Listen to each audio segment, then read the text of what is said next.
Can I have your attention? Good morning. Thank you so much. And the first news I get this morning is that some of our delegates are late because there was a congestion and they didn't do carpooling. So that brings us straight to why we are here. Year after year, we have been reeling under pollution coming from congestion and the fact that we don't have enough roads out there. We have old cities, but we can't demolish buildings and increase the road to area ratio. And so we have to live with what we have. Now the possibilities, it's not audible? Still not audible. Yeah, no, there's some issue here. Huh? It's audible, everybody can hear, so it's okay. Yes. Yeah.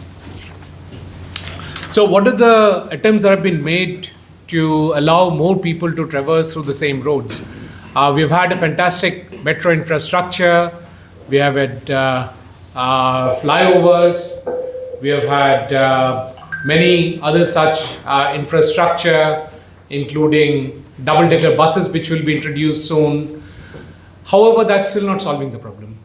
All of us, all of those who are planning to come here and still not here will vouch for it.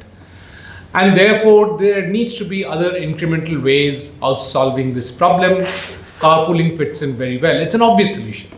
We have been doing it in incremental ways again. We have been doing it with neighbors, we have been doing it with colleagues, but it is not being done at a societal level. And what we need to do that at societal level is to have technology-enabled carpooling. And several of you have jumped into solving that problem. People have spent decades of their lives into it. I can see the representative of Green Car, I can see BlaBlaCar, Zoom Car, and many others who have spent significant amount of resources, time, energy to enable this kind of a transformation.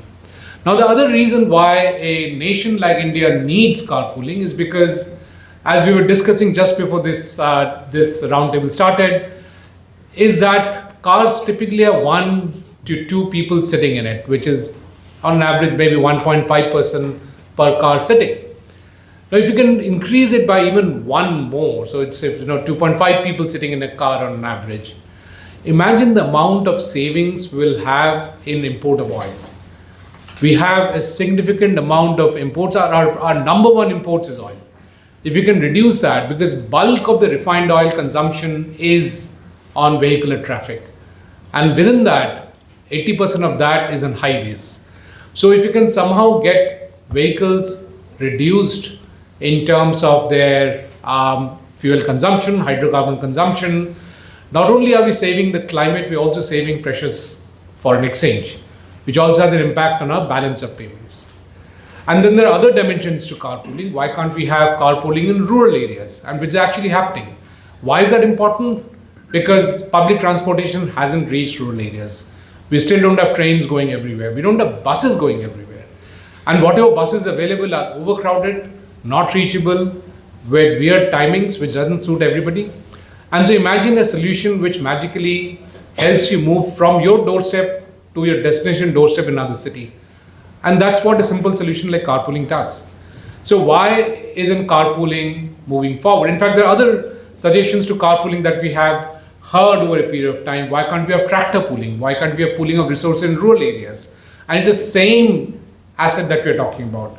So essentially, we are talking about digital assets being created, which helps in pooling, which then reduces the pressures in the urban areas, enables transportation in rural areas, opens up the economies in the rural areas, and also allows a higher utilization of national assets.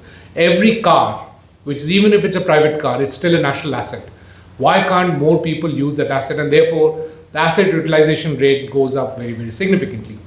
So these are issues that obviously the government well understands. And therefore, there have been steps taken by the government, which includes putting up regulatory clarity. Because what we have been seeing on the ground is state police on the ground stopping cars and asking them, who are you? Are you Ola? Are you Uber? What kind of animal are you? What is carpooling? You must be Ola or Uber then, which means that you need to have a commercial license for your car. Hey, I just got out in the morning. It's my car. Why do I need a commercial license? I picked up my neighbor. and I'm driving down. What does that got to do with Ola, Uber, or anybody else? So there is a regulatory fog out there, especially on the ground. And therefore, there is a need for have a regulatory clarity in terms of how carpooling operates in this country.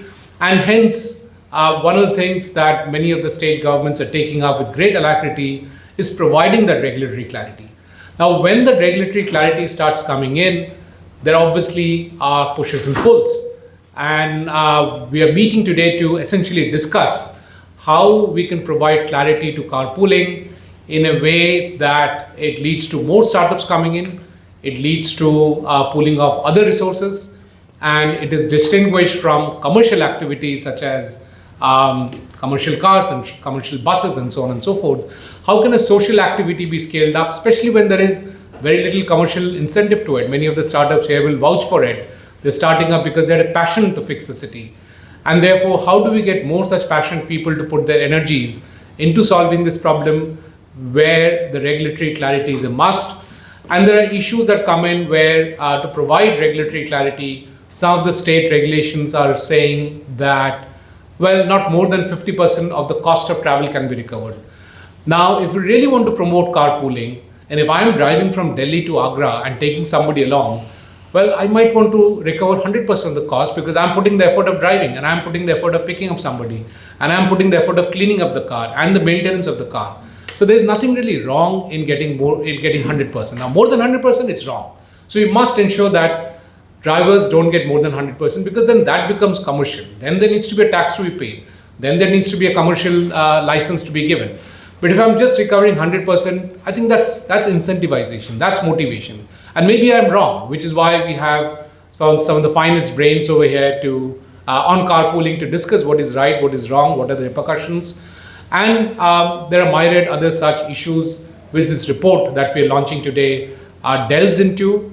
And we're also very, very fortunate to have amidst us Mr. Sanjay Mitra, somebody I look up to, a professor of practice at IIT Delhi, and more importantly, he is the former secretary to the Government of India for Ministry of Road Transport and Highways. He brings an enormous amount of clarity in policy making, in the constrained environments that we operate in when we're doing policy making. Everybody understands those environments and ecosystem. I had met with Mr. Mitra when he was a Secretary of Defense, and I was roped in to do the reforms in the Air Force under the Shekhar Committee report. So from then on, we have been in touch, and I've been reading up many of the things that he has been talking about. So I'm we are very, very fortunate to have him here. He's also been the former Chief Secretary of West Bengal and had made very significant changes to West Bengal as the Chief Secretary of West Bengal. He's an alumnus of the Delhi University and of Howard Kennedy, the Harvard's Kennedy Governance School, where he earned his Master of Public Administration. With that, I would like to request Mr. Mitra to come here for a felicitation, and then I would request him to share his thoughts on this matter. Thank you so much, Mr. Mitra.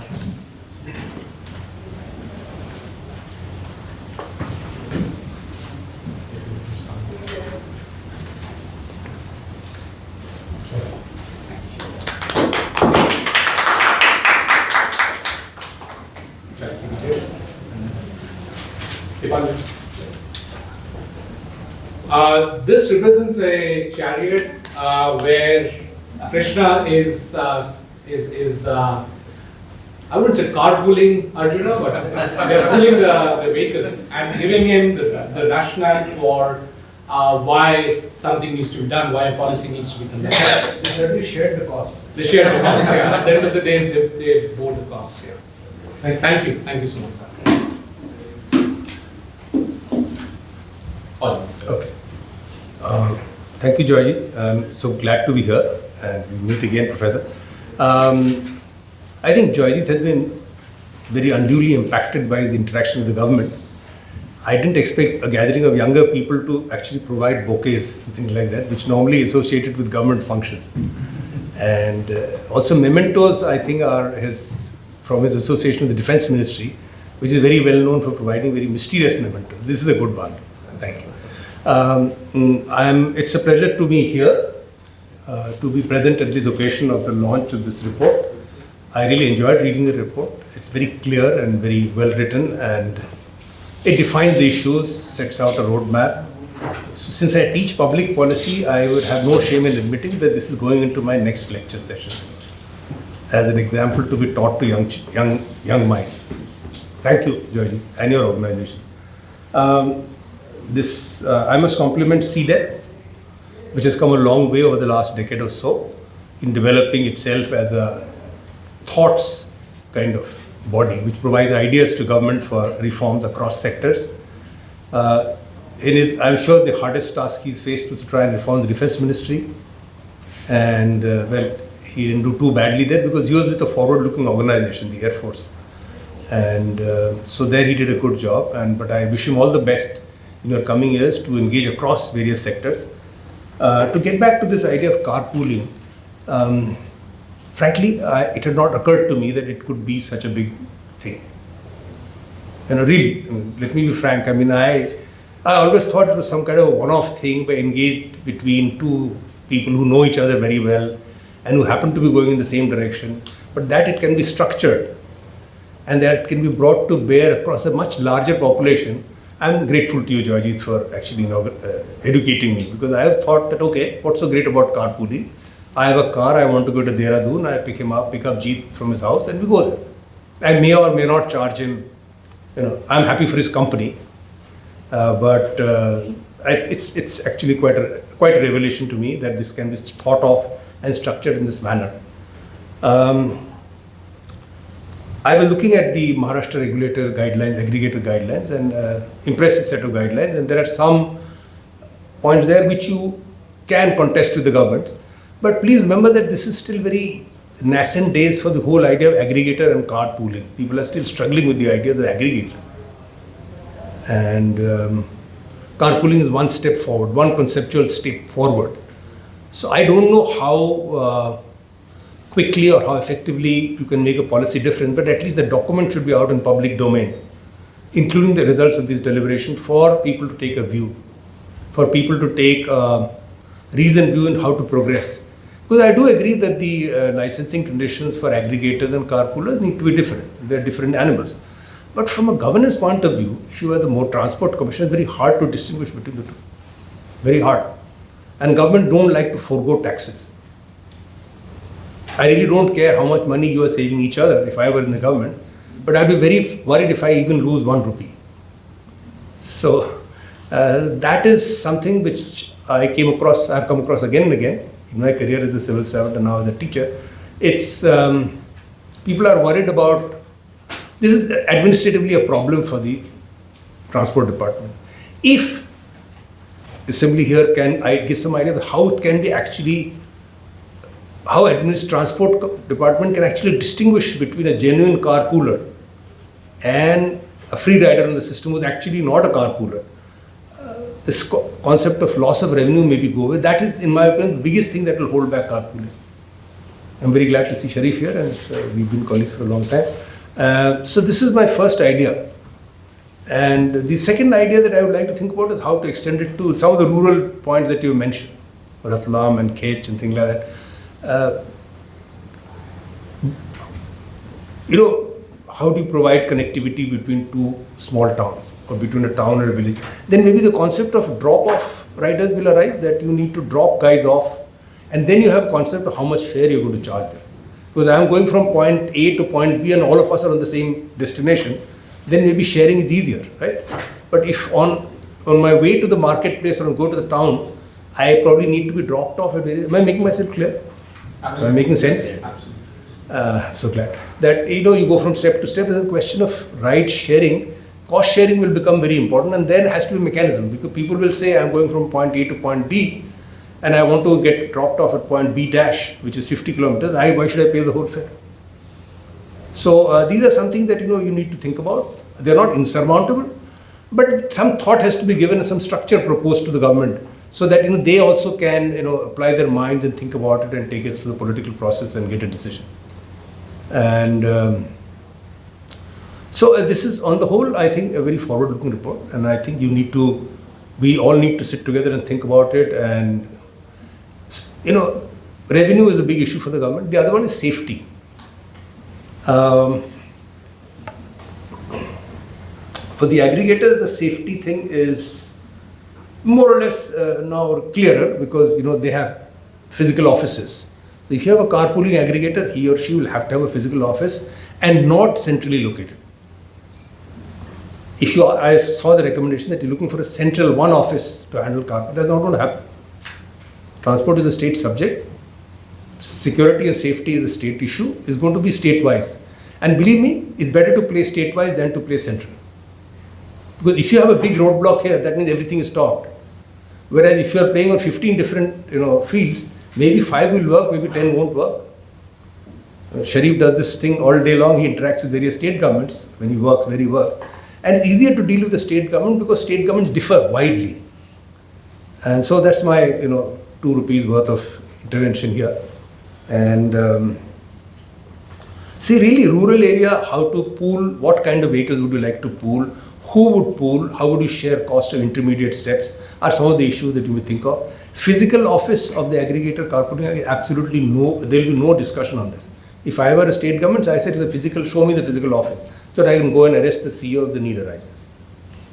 That's our default option, right? So that has to be there. He didn't look so worried. I mean, it happened very rarely. But it does happen, and the state government would like to have the power to ensure that it does happen. Because if something happens on a carpooling ride, it'll get far more publicity than what happens on a public transport or it happens on the road.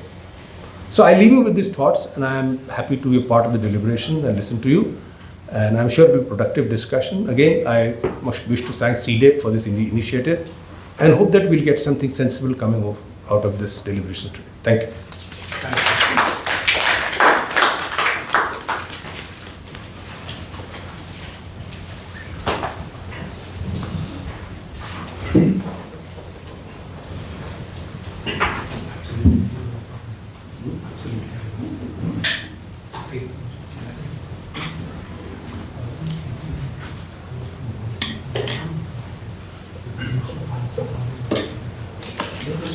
Yeah.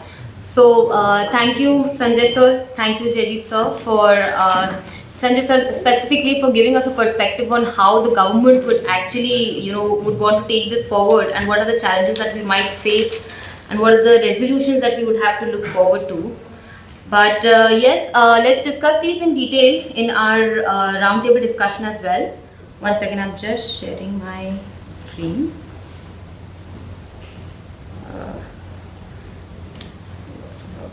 Yeah. So before we dive into the discussion, we have a small presentation on the report to familiarize everyone of the findings and the recommendations of the report. Before that, I'll just take a minute to introduce C-DEP as well. 1 minute.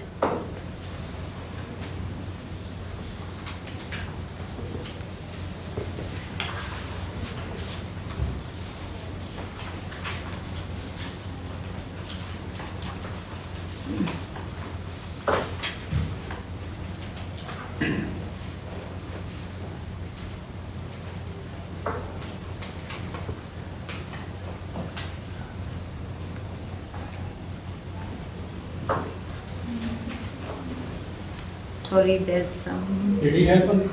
No, I'll handle it. Just my laptop has...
Yeah, online folks, can you see my screen? Is it visible? Yeah. Yes. Yes. Okay. Yes, I can see. Okay. So yeah, I'll just take a minute. Sorry, there was some technical problem from my end. But yes, so before we dive deeper into a discussion, I would like to introduce C-DEP. C-DEP, or Center for Digital Economy Policy Research, was founded in 2009, and we proudly say that we are going to complete 16 years of policy advocacy next month. We have also been able to, our policy interventions have impacted over 500 plus domestic companies and 23 plus industries. And the organization's main, the focus is in, to be able to promote the aspects of India's technology-led economy and to facilitate the creation of a larger e-commerce, manufacturing and services ecosystem based on non-discriminatory policies, which is the major idea, to make sure that, whichever company is operating in India should be able to, compete at a level playing field. So yes, and C-DEP's, I'll just also introduce C-DEP's advisory board, one of the finest brains of the country, which includes Air Chief Marshal B.R. Chaudhary, who was the former Chief of Air Staff, Shri L.K. Sharma ji, who was the former Secretary, Ministry of Information Technology, Shri Anirudh Tiwari ji, who was the former Chief Secretary of Government of Punjab, Air Marshal S.B. Dio, who was the former Vice Chief, Indian Air Force, then Lieutenant General Vinod Khandare, who was the former military advisor, Major General Katoj, who was the former Director for Central for Land and Warfare Studies, Mr. Richard Rekiji, who was the former partner and the CEO of KPMG, Professor Atul Khosla, who was the former partner McKinsey, Professor Abhijit Das, who was an expert advisor in trade negotiations and WTO reforms, Dr. Karan Singh, who is the former Chief Secretary, Government of Punjab, Shri Anand Swaroop ji, who is the former Director General of DGTR, and our founder, Dr. Jaideep Bhattacharya, who was also the former head for Center for Fourth Industrial Revolution, World Economic Forum, and a partner at KPMG. So yes, I think we all are quite aware of what is the India story, as Dr. Jaideep also briefed us, and I think most of us have also been late to coming to the event, and we already know what is happening in India. But I'll also just put in some figures to put things in perspective. What we have seen is that the urban population has grown from 374 million to 542 million in the past 15 years, which is a 20% growth, and at the same time there has been a 200% growth in the total registered vehicles in India from 115 million to 389 million.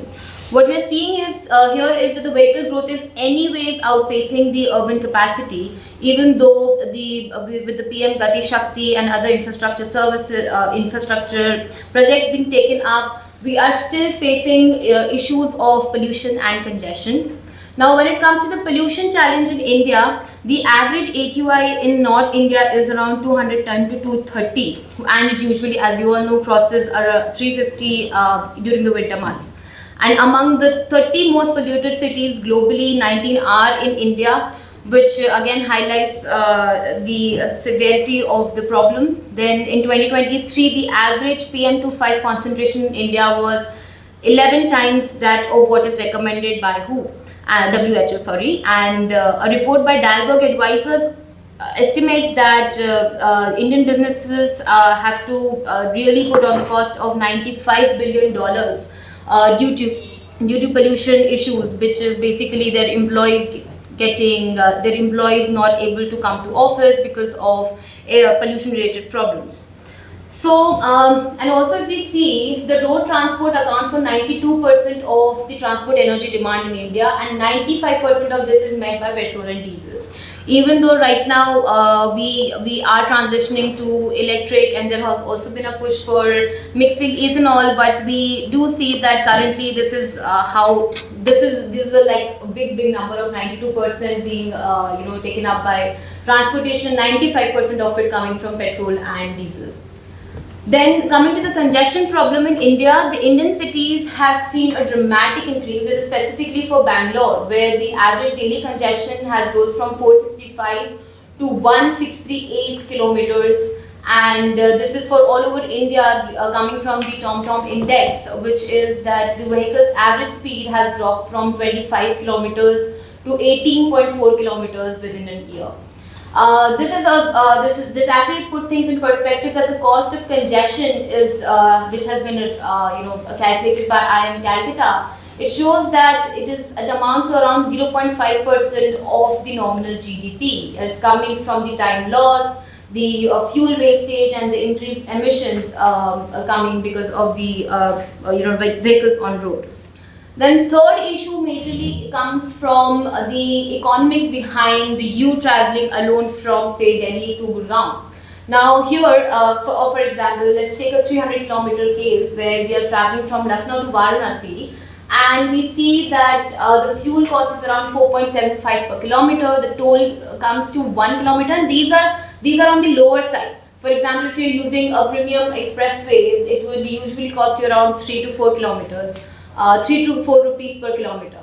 Then the depreciation being 7.42 per kilometer, and the maintenance and insurance being 2 kilometers, which totals up to 15 rupees per kilometer. So basically, you're spending around 1,700 to 2,000 only for traveling from Lucknow to Varanasi, and this constitutes around 11% of the per capita income per month. So as you can see, how costly it would be for someone who just has to travel from Lucknow to Varanasi and has to spend literally 11% of their per month income on just traveling. Then we come to the missing middle, which was also something which a bit surprising for me as well, when we got to know that the major two problems which we all face and experience all the time is, first is in the railway tickets, we usually have to book a confirmed ticket if we want at least 2 months prior or 1 month prior for that matter. And even if it gets booked, we are waitlisted, and the Tatkal prices are usually 13 to 15% surged from the actual normal price.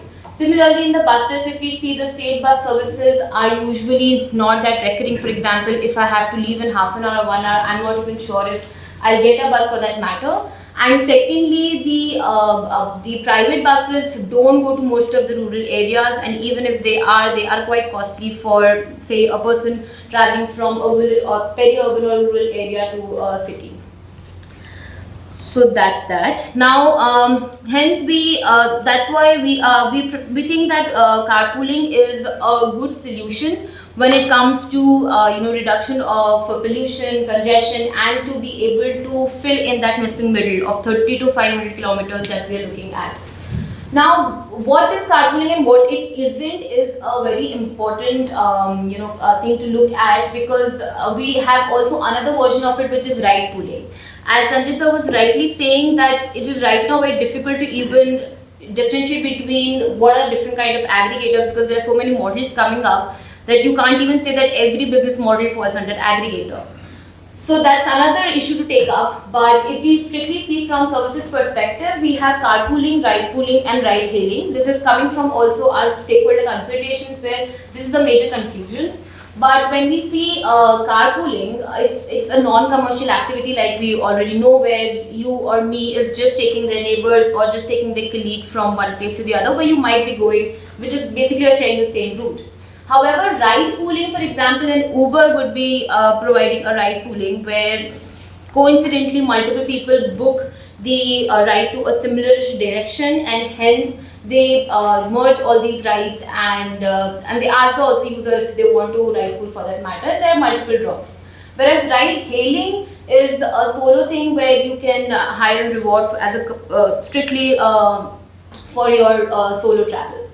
Then comes how the trip is formed. Like I already mentioned, that it is an individual posts a pre-planned trip on a platform, and if a person, and it has multiple options, if a person is going in the same direction, you just list down what are the who are the people who are taking the ride on the same day at the same time along the similar route, and then you can prefer to go with any of the individuals who are providing the rides in that direction. But when it comes to ride pooling, like I said, it matches the independent passengers who are going for a higher reward service, but just matching them and making sure that if they are on the similar routes, they are just dropped off in the middle. Then it comes to ride hailing. I think we already know that the passenger books the cab exclusively for themselves on demand. Then, purpose of the trip is it's personal, it's on demand, that the other one is also on demand. The vehicle type is usually a white board, whereas on the others it's a yellow board car. The revenue model here, like we said, is cost sharing only, and as Sanjay sir also said that it's very difficult to make sure that A, how is this cost sharing happening, and B, what if this carpooling person is actually using this as a commercial service. He might just be using his private car, but might actually be charging people more than what he's actually what is the operating cost of that particular journey. So these are certain things which we have also resolved in our recommendations. We'll come back to it. And yeah, carpooling, as I said, carpooling is on the frequency level, it is very incidental to personal travel, whereas the ride pooling and ride hailing can be done on demand, and at the same time it is a professional repeated activity done by the driver. Then we come to the benefits of carpooling. Now our calculation shows that the carpooling reduces travel by more than 80%. For a solo driver, like I already showed you the calculations, where a solo drive for 120 kilometers would be costing around 1800 rupees. Whereas if a person carpools with the other 3 people, the same ride can cost him around rupees 360, which is, like I said, it's 80% lesser than what the actual cost would be if you're traveling solo.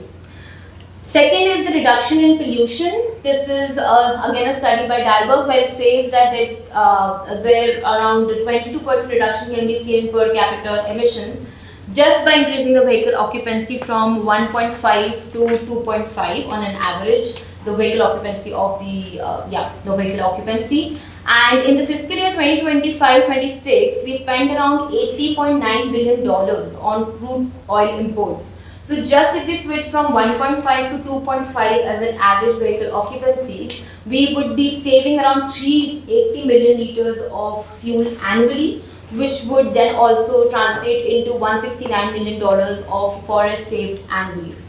And like I said, in crores, it's 1534 crores. And at the same time, this amount the number of vehicles, or the 22% of the reduction in emission, also translates into 0.87 million tons of CO2 reduction, which is equivalent to the carbon dioxide absorbed by around 44 million mature trees.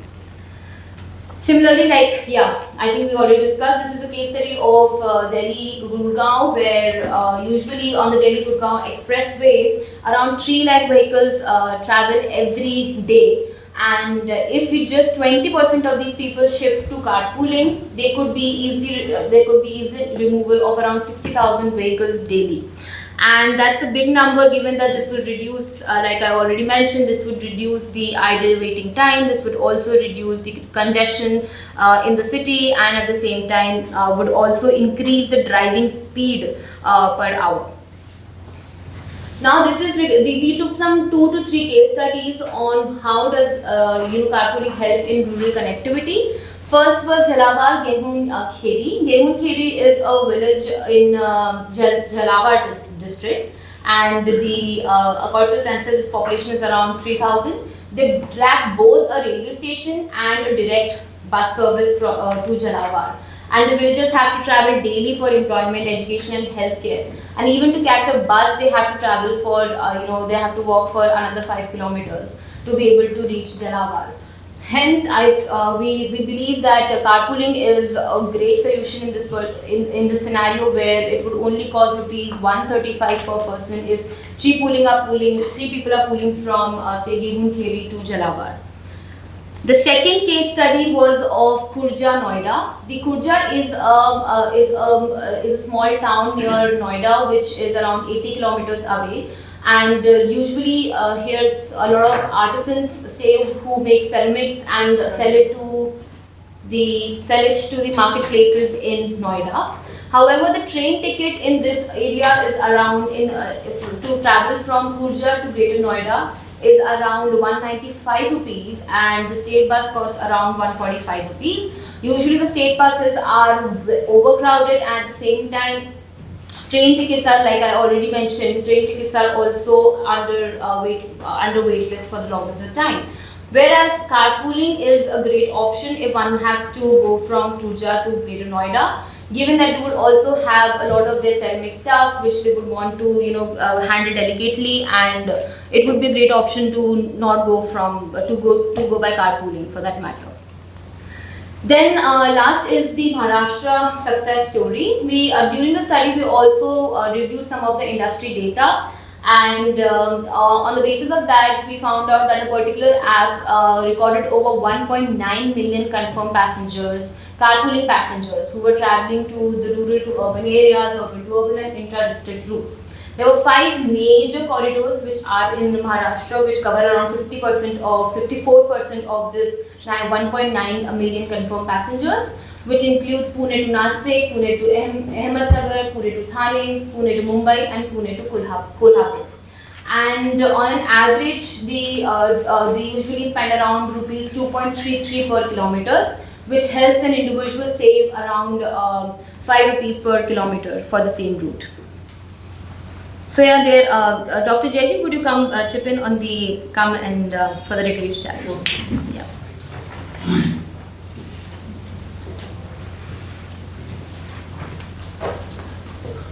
Thank you, Anushka.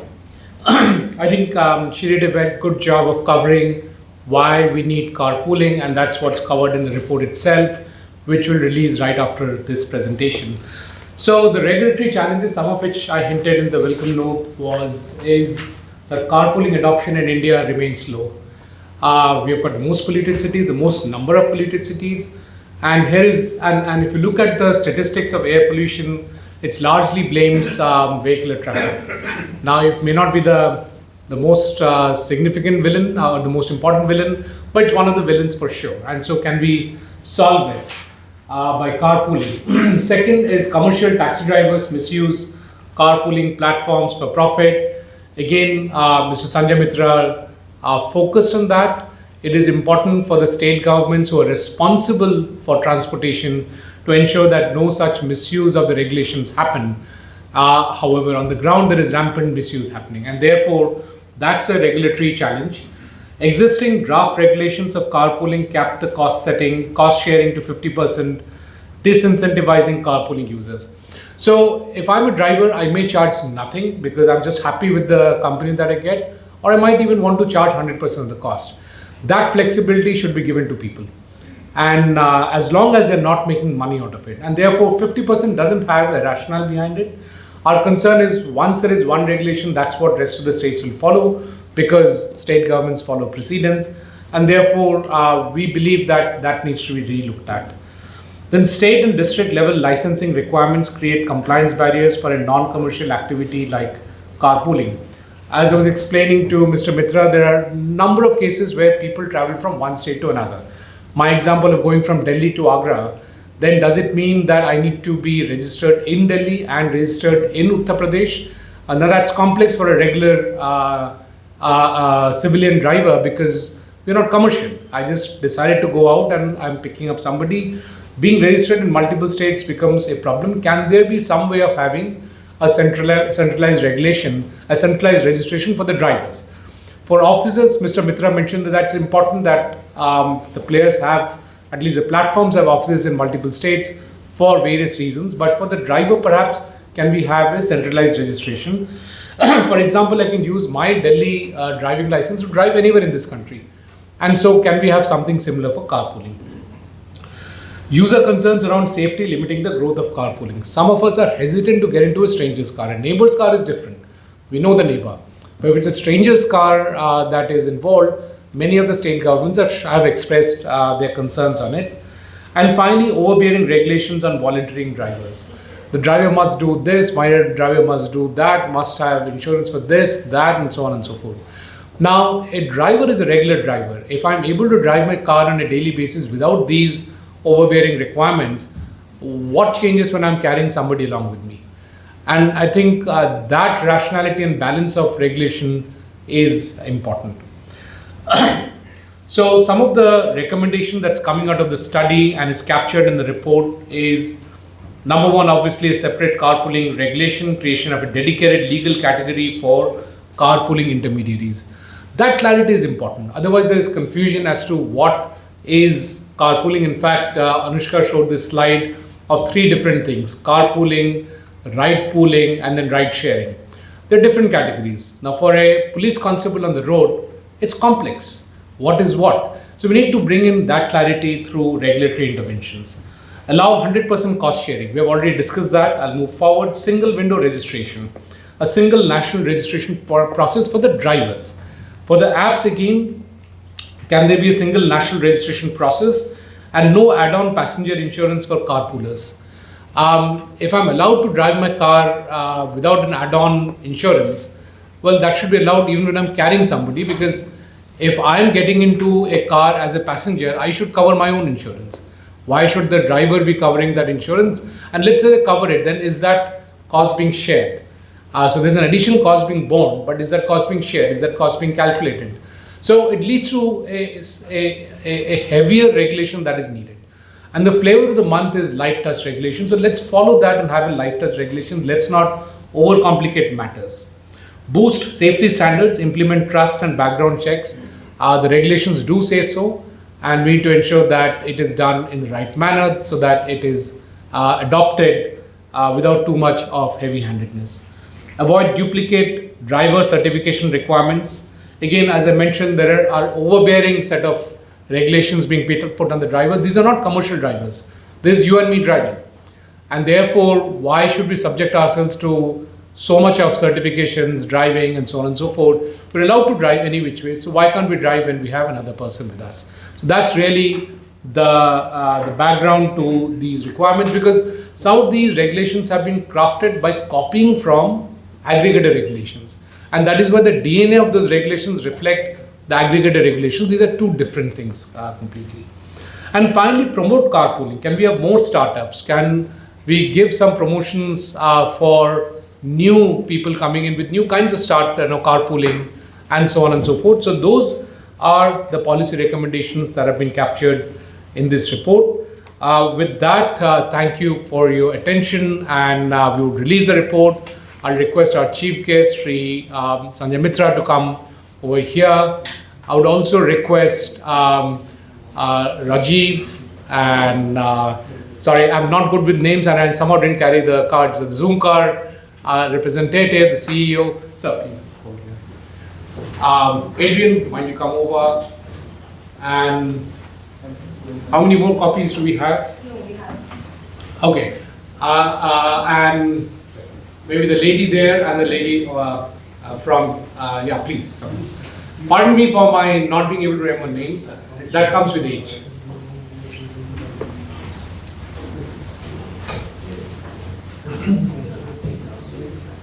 Sure, go ahead.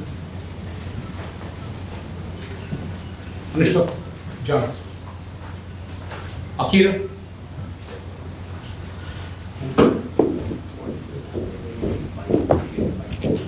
We'll just have her joining. She was one of the authors, so she's Anushka, come this side so that's yeah, I don't know. Okay. Thank you. We'll release the report.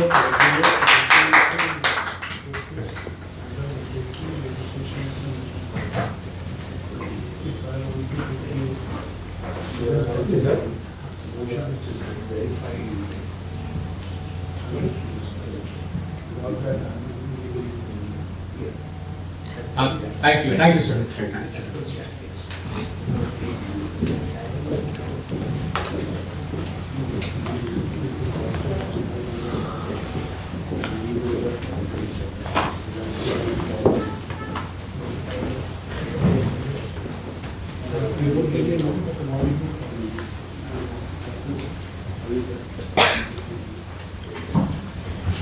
So with that, we'll open up the discussions. I'm acutely aware. Am I audible?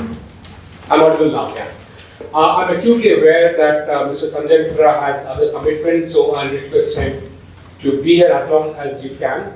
And we deeply appreciate the time you have taken out on a Monday morning to spend with us and to advise us. The format is essentially, we'll go around the table to have your views and to have your experiences in carpooling and what are the challenges you're facing and your views on the regulatory recommendation that we captured in this report. So perhaps we can start from that side of the table. Again, I can't see your name, but if you can just... It's okay, yes. And you can just introduce yourself with your affiliation, that would be very helpful for the records. Yes, my name is Sylvain Assar. I'm here by chance because usually I used to teach at the IIT Delhi about road safety every year for more than now 30 years. So I see all the progress made, unfortunately, in transport and in congestion, but also we have a strong problem with road safety in India. And I'm happy to see that the new solution like carpooling can help, of course, the mobility, but also the road safety. Thank you so much. Also, I would like to say that the QR code that you see over there, you can scan it and you can download the digital copy of the report. With that, we'll move to you, sir. Good morning, dear all. I am Dr. Sanjeev Kumar Lohia, former OSD and Joint Secretary of Urban Transport, Ministry of Urban Development, Government of India from 2005 to 2013. That was the time when all most of the initiatives in urban transport in the country, they were taken. So, with that background, I have gone through the executive summary which you had shared. Of course, I joined slightly late before you could present the report. I was not there at the time.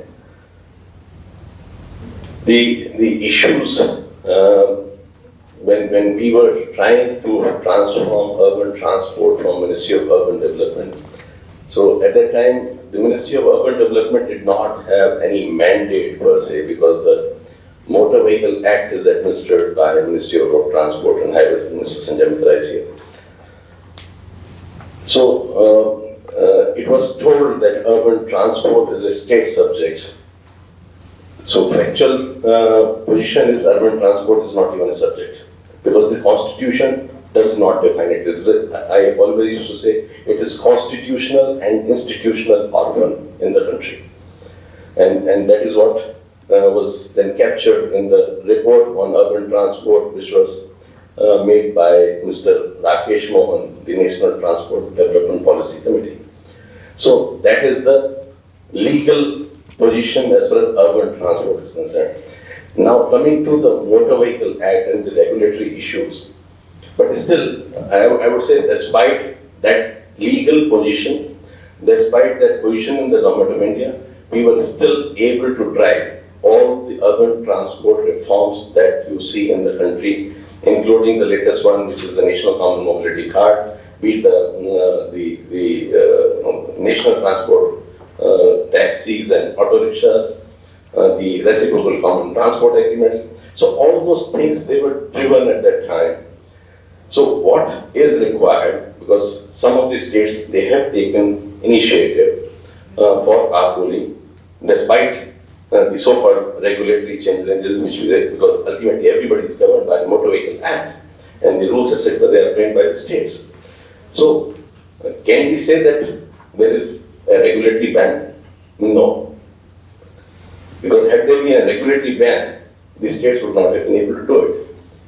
So, whenever there is a gap, how exactly to utilize that gap to the best of the country? Because whether carpooling is required, yes, it is good for country, yes, it is good for solving the urban transport problems to a certain extent. Yes, I would not say it will completely resolve, but yes, the problems of congestion are largely due to a lot of private vehicles on road, and all these private vehicles are carrying just one or two people. So two people are the driver and yourself. So again, those two people are essentially one person. and then they are using all the space for parking. So that is what is creating. Many times the proposals used to come from the states for justification for flyovers, and the justification was flyover was that roads are used for parking. I said that cannot be the justification for a flyover. You are using the prime mobility space for parking of cars. Let the parking be in the multi-story parking. Use that space for movement. And we could transform a lot of things. We had the bus rapid transit system, etc., etc. So I will not go long into that discussion. What I'm saying is, let us utilize the gaps, because the law is not constraining the carpooling not to happen. It can happen, it has happened, and what is required is a push from the central government, because that push ultimately makes things happen. We cannot just say that let the states take the initiative. The guidance is required. We made national urban transport policy when we said that the urban transport is not even a subject. So the urban transport policy, national urban transport policy was made. The guidelines were laid, and the states were nudged to follow that policy and come on board.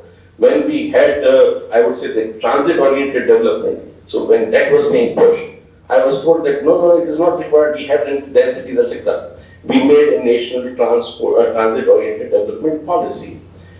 So it is, again, urban development is a safe subject, but the central government nudged, and it nudged through a policy initiative, through an incentive plan, that if you are making your TOD policies, etc., you will be given this much of central financial assistance. So now most of these states, I don't know, sir, whatever they have made is perfect, but they have moved in that direction. They have made their transit-oriented development policies. So I think what is required is one think tank like this, which has to happen, nudge from the central government, that this has to happen, some kind of financial incentives, some kind of model guidelines which should be there, rather than each state just trying to invent. Some states will be fast forward, so they will be working ahead. So we always used to say, our job when the country is so large is to find winning horses and bet on them. So we will find certain states who will move fast. They will be the examples. You can take the pilot, I would say, cases there. And there will be certain states which will move very, very slowly. So that is the beauty of India. So let us live with it. But I think the challenges which are existing are in the big cities, and at least those states are quite conscious, and let us move forward with them. Maharashtra has given a good, I would say, lead in this. With that, I will stop and it will continue further. Thank you so much, Mr. Kumar. And I think you brought out new dimensions in terms of the kind of pressures there are on infrastructure. It's not just road, but also parking. And even though I have a personal vehicle, I sometimes prefer to take the cab because I can't park. It's too difficult to park. And I'm not solving the congestion problem because I'm still taking a dedicated car.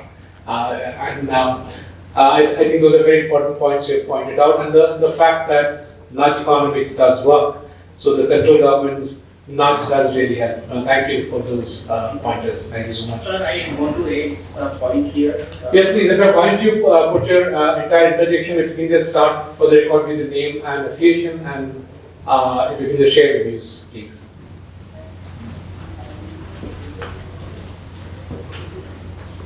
Yes, we can hear you. Can you hear us?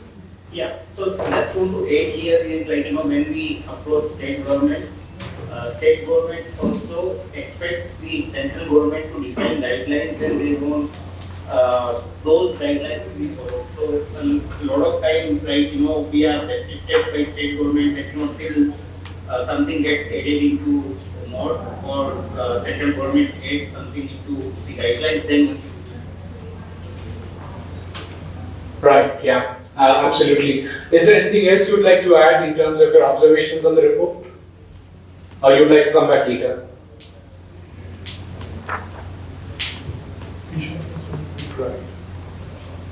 Sorry, you are not audible, sir. Can you repeat what you said? Anusha, can you go to the podium and speak? Maybe they can hear that. Yeah, Amolji, can you hear me? Can you hear me now? Yeah. Yeah, we were asking if you have any views on, or if you have any interjections on the report or the recommendations. I think there are 2 points. Right? One is obviously it is a good start to, in terms of, I think the whole, our point of view, I think the general skepticism of the government, because somehow there is a confusion between carpooling, which is done private, and the taxi, and sort of because of the Motor Vehicle Act, define anything that anybody sits in a car and even if it's cost sharing, it is the mental model is that it is deemed as you're running taxis, right? We've had some inquiries that say, oh, but they they are using it as taxi because most of the, even I met regulators and I met people in the transport department, and they're like, what's the difference? We don't see. I think somewhere that clarity should be sort of more emphasized. That this is really not a commercial activity. It is it's not with the intention of making money, and if that is sort of like freed from the Motor Vehicle Act, there are some changes or something. I think it will help a lot, in my view. Thank you so much. Thanks for that. We move to you, Shirish. Thank you so much. I'm Shirish Mahitwa. I'm part of the mobility portfolio for the GIZ India for the programs like SMARTA and NDCTI2. I mean, this is a great initiative. The thing is, I've been using this carpooling almost 10 years back. I had my previous office in Kashmiri Gate. I had a very pathetic last mile and the first mile. For that reason, I started doing this carpooling thing. We were 4 people in the same vicinity, and we were both, all were doing the carpooling. Monday I was taking my car, so every 4th day I was taking my car, and then the remaining days I was on the other one's car. It was possible because we all know for each other very well. We were not sharing any cost. It was just for that day I was responsible for all the fuel cost, and likewise for the other people. When I shifted my office and shifted to GIZ, I also trying this, but there was no matchmaking was happening for me. I also tried Quick Ride recently, but there was no suitable matchmaking for the same things. I got 1 or 2 rides matches for me, but the problem what I suspect is the cost was, because my per day cost on a 1500cc engine car is approximately 400 for my single use. So it was for the 300, 350 for the single ride. So that days I have to travel for to and fro. I have to almost spend around between 500 to 700, which was not very convenient to me. So this is the one. Now there's also another. I've been doing my PhD, so I was doing my PhD. Then I was very frequent travel to Amritsar. What happened over there is there's a I think a platform called Blah Blah. They offer these kind of services on a per cost basis. I tried to book many times, but I was very reluctant because these all generally starts around night. I was little cautious in the sense of the safety side of it, so I never booked it. I tried for 2-3 times, but I really never booked it. So these 2-3 things, the one thing what I would also want to understand from you, the reason I'm saying all this thing, this kind of a concept is already prevailing. Now, either I'm not able to find the right kind of matches because of the suitable platforms which are available. Second, is the safety concern. If even I'm ready to put somebody in my car, I'm also, as a driver, I'm also have to see my safety as well. So these are the important things which I really want to understand, and one is the safety, the second is the enforcement thing. Even for the urban traffic, you have the urban traffic police and all those things. For the highways thing, as she also stated, for the 130 ride, 150 ride, that is okay, but how to really call upon that safety aspect of it, whether it is the RT or the state highways, how will we cover all these things? So this is very important. Another, you already highlighted about the insurance risk. I don't know how this currently prevails. For example, I already am insured with a third party and the safety of myself.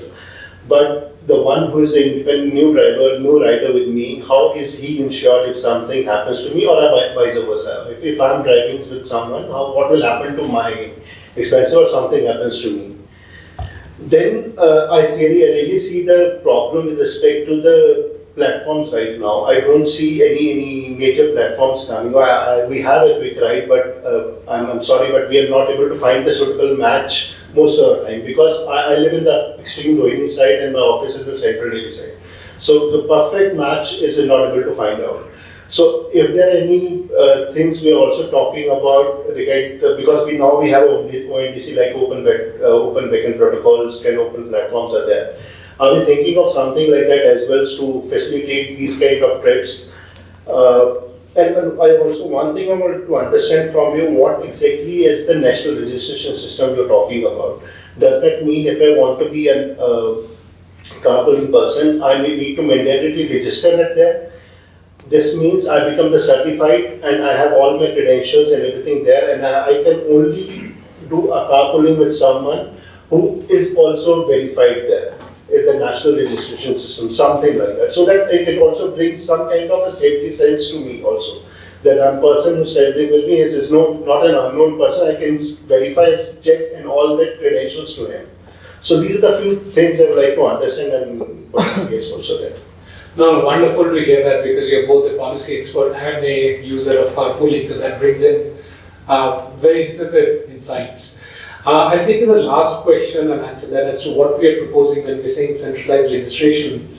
Is that the current regulation says that, let's say, since you took the example of BlaBlaCar, if BlaBlaCar wants to provide a carpooling to India, they have to have their driver registered in Maharashtra as well as in Gujarat, if that person is traveling from, let's say, Mumbai to Ahmedabad, right, as a driver. Also, the mirror part of it, which is the passenger, we don't see any registration on that side. And I'll request BlaBlaCar to come in with all the other answers to all the other questions that you have posed. So our limited point is that through the app, a driver should be registered only once, should not be registered in multiple states multiple times. But that still means that the driver has to be registered in every single app. There is app-wise, because the app is also taking some kind of a liability, right? So that's really the position. And you're absolutely right, safety security is, especially in a country like India, is of paramount importance. In places, in Europe, for example, the safety concerns are a little mitigated in that sense. So with that, I'll request Jeet or Adrian to step in and address all the questions that was raised by Shirish. Yeah, thank you, Dr. Jayjeet. Let me start off with some general views on carpooling and then maybe address a couple of the concerns. So first of all, our experience of reaching out to stakeholders both at central and state level is that there is essentially no owner for decongestion or pollution, right? There's no single owner who has the authority to speak to transport sector regulators and empower carpooling intermediaries. That is the core issue today. Of course, there are bodies that are looking at air pollution, urban issues, and so on. But when we go to them with a mobility-related solution, typically their response is, yes, I understand your point, but this will eventually still have to go to the transport department. And as Dr. Mitra said, we don't have regulators in transport departments today who are willing to look at anything outside their primary priority, which is to collect revenue and ensure that there is no loss of revenue for the government. So just a case in point, recently we met Transport Secretary in government of Karnataka who said, listen, you are still taking some money, there is some consideration between the driver and passenger. I don't care that it is not for profit. As long as there is some consideration, it is a transport vehicle. You are using whiteboard vehicles which are not registered for commercial use. Therefore, you are not compliant with the law. So every point that we discussed was with reference to the Motor Vehicle Act, and when we said that, sir, as per section 69 of the MPA, states are also empowered to, by the way, do something about this. He said, no, go to the central government and get the MPA amended. And of course, central government is also interested in it, but says that it will take a year or two to amend the MPA. Currently, there are 61 provisions of the MPA that are up for amendment in the next parliamentary session in March or April. So the practical timeline we were given by the Additional Secretary Mott was that it's going to take a year or two. Okay, so we are essentially running around in circles. What did we do next? We went to the Department of Urban Land Transport in Government of Karnataka, which is a part of the Urban Development Department. There, the person who is the head of it said that, again, I understand, I am in fact mandated to reduce congestion and so on and so forth, but whatever I do will be in consultation with the Transport Department. So it seems that the Transport Department is the final decision maker. In some states, they are just going by the book and say that, okay, unless you get an amendment from the MPA, we are not empowered to do anything. In some states, they are more proactive, such as Maharashtra, where they are saying that we will come out with the guidelines, even though carpooling or carpooling intermediaries are not strictly defined under the MPA. So it's a fairly fragmented approach that we are seeing today. So therefore, we need to really figure out, okay, what is the one authority that can kind of help us move this forward within a reasonable timeline, because yes, of course, there might be loss of revenue in case this eats into taxi businesses at the local level and so on. But what is the cost of congestion in the country? I think the presentation put out some number. What is the cost of pollution in the country, right? These are in lakhs of crores, right? So if there is no single authority that takes cognizance of this, I think there will be no progress. In terms of national registration, very quickly to address that point, right?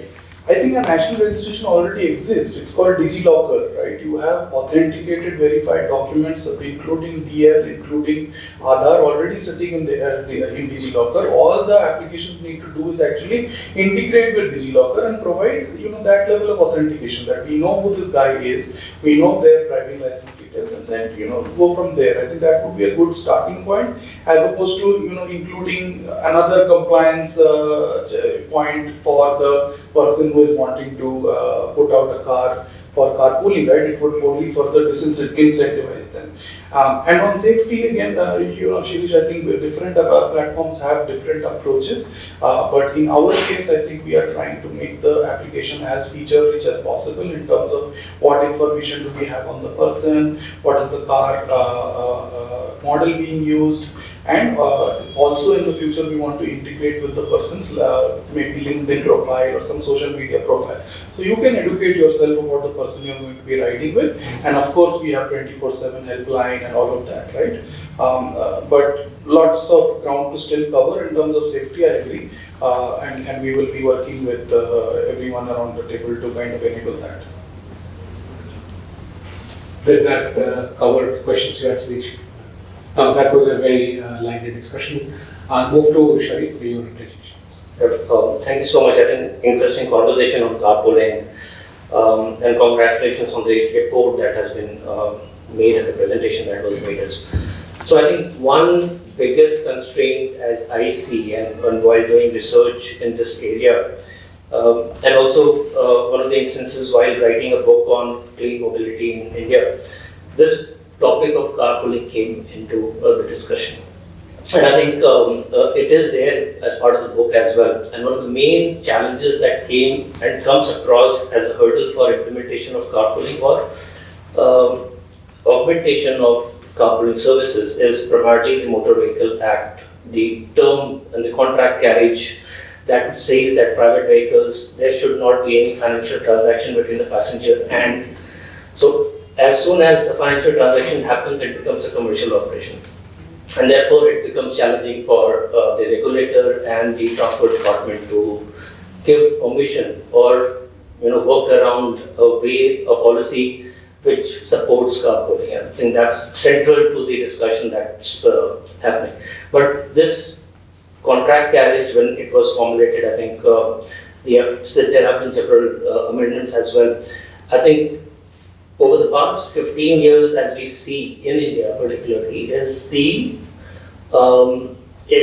that app-based services, taxi-based services, ride-hailing services, these have come up in a big way, which was not thought about a decade and a half earlier.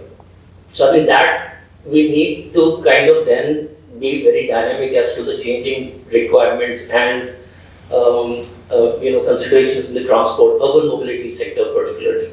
So I think that's central to it, and we need to, there is no other way by not making changes, certain amendments in the Motor Vehicle Act to allow this to proliferate further.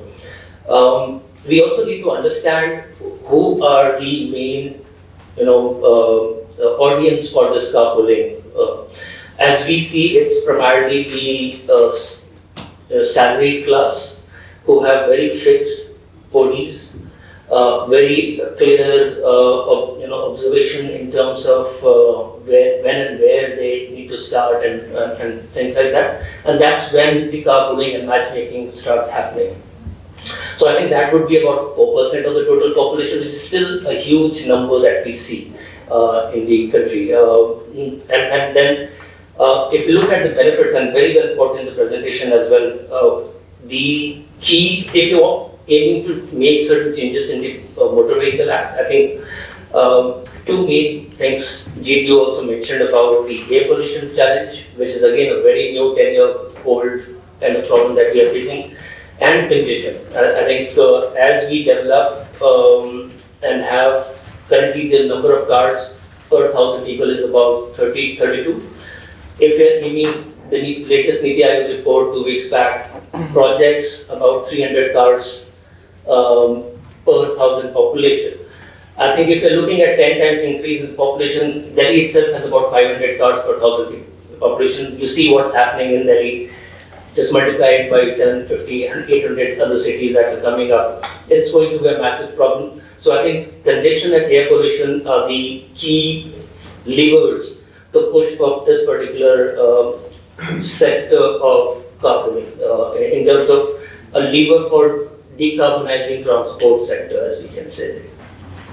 So I think I covered two: one, Motor Vehicle Act, and the second in terms of how do we then act on the benefits that are there to push for this particular this particular carpooling thing is happening right now. I mean, it has been happening for the past 10, 15 years. I have been doing it for last many years. I go out for wildlife photography, and there is carpooling happening. We don't know the market as such, but it's a huge market. And majority of the people do carpooling if you're looking at only that Delhi as a center. So it comes out, of course, cheaper for everyone, but it also has a lot of safety related, we know people who we are traveling with. So I think that sector itself is one big sector that we can look at as.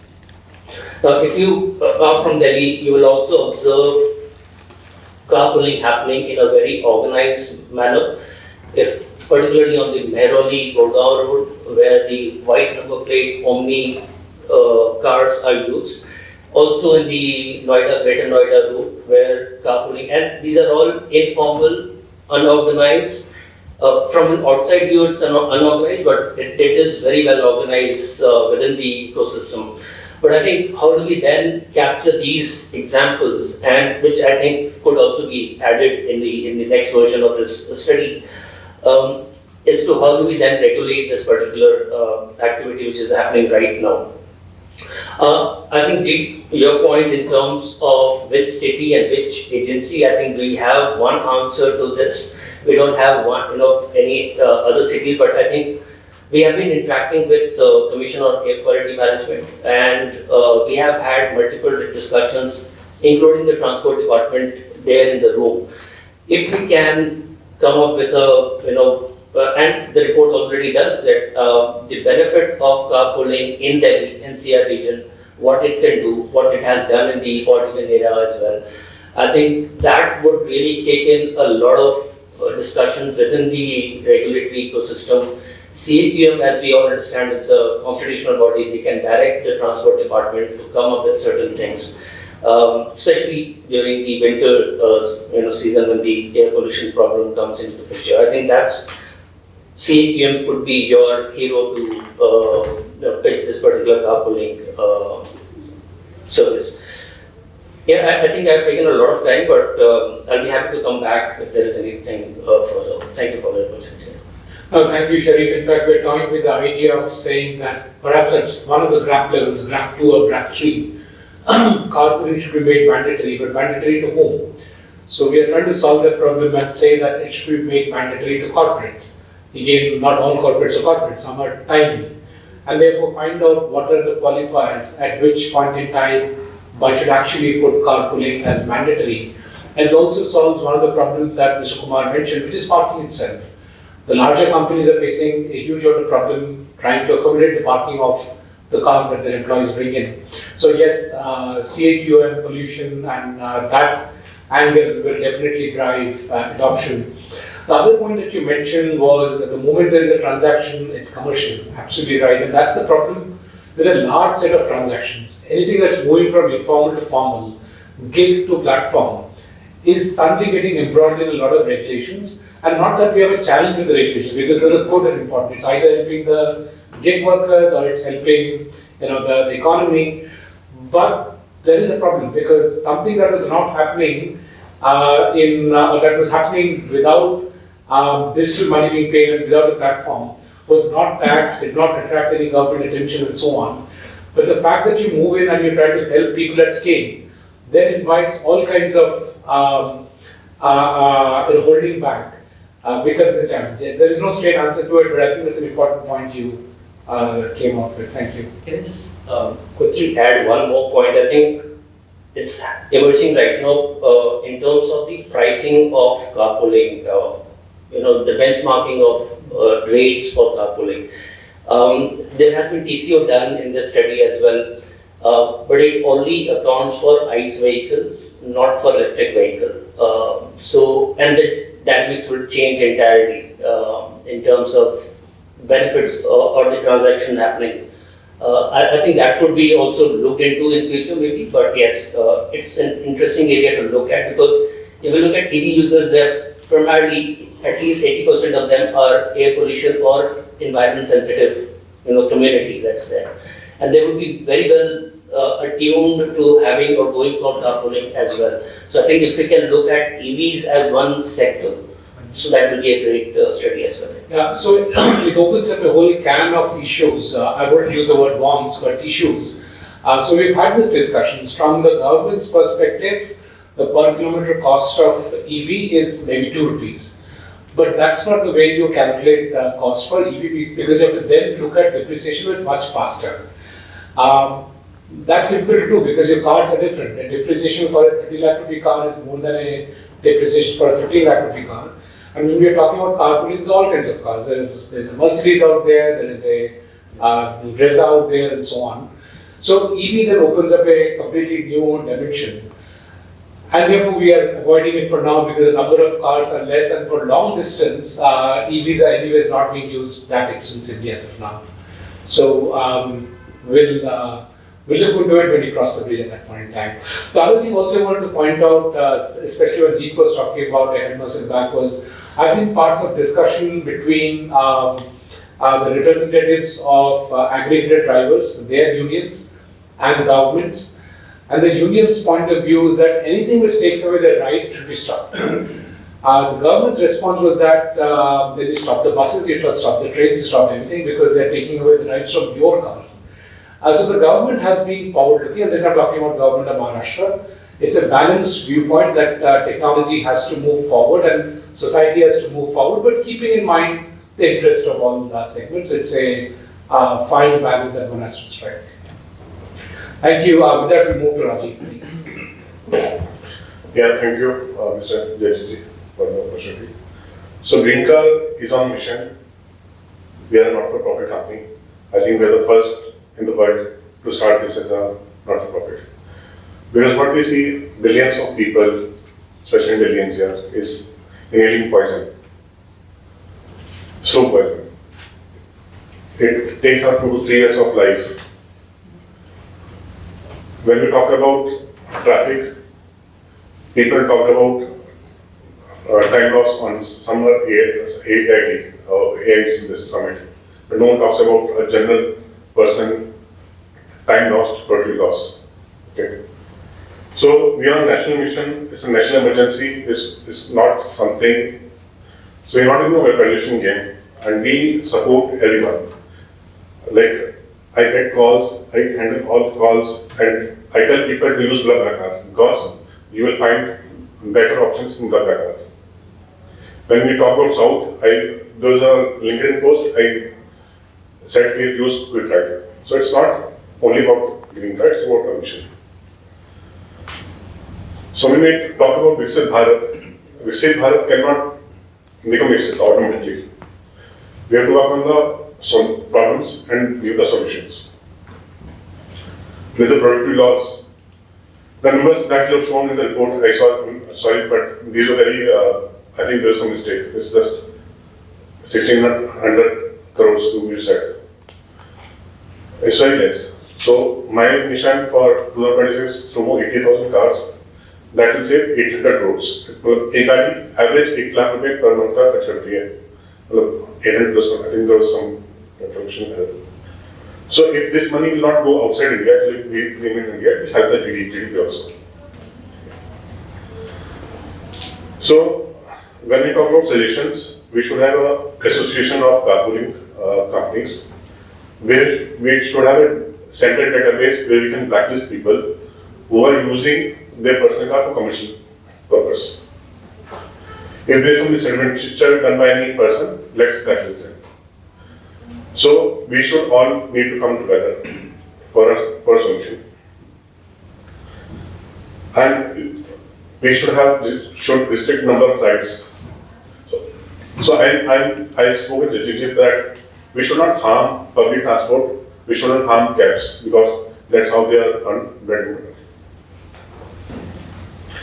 So push from central government, obviously will any improvements from Modi ji will be a mass scale thing, but behavioral change is also required. That's why we thought of a not-for-profit company, because in an NGO, a lot of volunteers comes, a lot of corporates comes. So with respect to, so we have a corporate customized solution for corporates which we are giving for free of cost. Like I've seen in IT Delhi, a lot of people are coming on cars. If we give a solution, exclusive closed-door solution to the IIT Delhi, so that the people can come together. So we have a customized closed-door solution for corporates and institutions, and for RWs, like if we get a request that we need to do a campaign, like sir said, so that he is not finding carpool solution. We can go to the RW, we can do a campaign there. Take organized campaign to come to people. So people like term is use cab aggregator, carpool aggregator. I should say this is carpool facilitator. We are not agreed to be a facilitator, it's all personal cars. So I worked with Delhi government during the permission time. I said on the obviously it should be scattered. It should start from 8:30, 9:30, 10:30. They implemented it on the MCD and builders, but not on the corporates. I think in the next winter they should. I also given them the option of carbon credits and that we can do it from carbon, and they have wisely taken this as an adoption at a state level. कि हम कुछ भी काम करेंगे, we'll get carbon credits from that. So they have passed the resolution. So it's like my request to all the members, that we should work together to make India a better place to live for our kids. That's it. Thank you, and you have been covered extensively in the press for your efforts. So kudos to all that you've done and more strength to you. With that, we move to Dipankar. Thank you, Jaideep, and congratulations for a wonderful report. That I am very timely report that you launched out. I'm from Zoomcar and CEO of Zoomcar. We are the largest, India's largest car sharing platform with over 35,000 plus cars on the platform. We fundamentally believe that in India the congestion problem, as we say, is more about utilization problem. If you ask me, I mean, today our private cars are sitting idle for 90% of the time. When they're used, it's only one or two people inside the car, as was rightly mentioned. So I think what we need to do and what we are trying to do is use technology and enable technology to really unlock that capacity utilization. How can you bring technology-enabled bus systems to really increase the utilization? And carpooling is obviously a very important piece in that. So we look at car sharing, carpooling, ride-hailing as different layers of mobility, tech-enabled mobility. And they're not really competing to each other, they're complementary to each other, right? For different use cases, you need to use ride-hailing, carpooling, car sharing, so there are different use cases one utilizes, right? So I think what Jeet pointed out is an issue we all deal with. I mean, it's spinning in circles, going from one point to the other and trying to get the clarity from the government, whether at the state or in the center, as to, and we give examples of, to what Mr. Mitra also pointed out in terms of government is bothered about loss of revenue, but effectively, what loss of revenue are we talking about? We're really bringing a lot of informal economy through a digital, today, 100% of transactions on our platform are digital, that's through UPI, credit cards, and so on. So you're actually bringing a lot of that into a formal economy, and consequently, there are taxes and stuff that are paid by people who are operating on the platform. So is there really a loss of revenue to the government? I'm not really sure. That needs to be really seen in that perspective. The second piece is, on the contrary, I think it might be the other way around. In fact, we are helping increase the revenue. Platforms like some of us operate. Secondly, on safety. Again, some of this has already been happening in the sense carpooling is nothing new, it's been happening for a long period of time. Only nobody was sort of monitoring it. But today with, as you mentioned, digital, DigiLocker and the digital verification, today in our platform we have a lot of AI/ML sort of tools by which we are also able to do a lot more safety check, check the profile of the person who's coming in the car. Is he the same person who's registered, verified against the doc? So there are multiple ways by which we are able to bring in those safety elements as well to make sure that nothing goes wrong. So a lot of these issues which sometimes the government tries to bring in as a cause of concern, and hence you should we be there, has been addressed, and it can be addressed further if the requirement or the regulatory framework is more clear.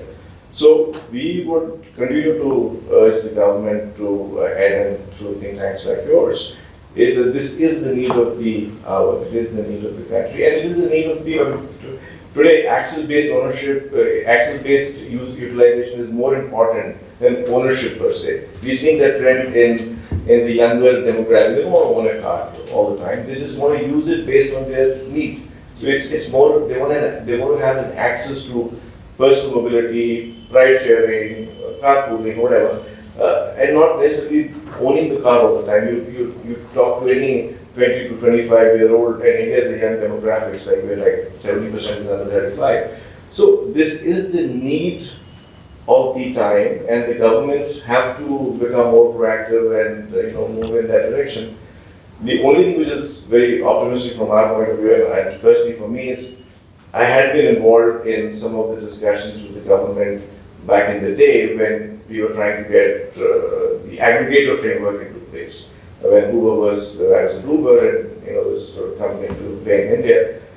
And again, all the opposition that you could think of was there, from the existing taxi unions and all of that sort of stuff. There was a lot of that political piece also, but the government did ultimately come around and they did recognize that technology is here to stay and enabled it, right? Similarly, I think even as we move forward, some of these layers of mobility, car sharing, carpooling, etc., I think the government will ultimately start recognizing that this is the need, and we have to find a way to enable it formally. So I think we have to do it.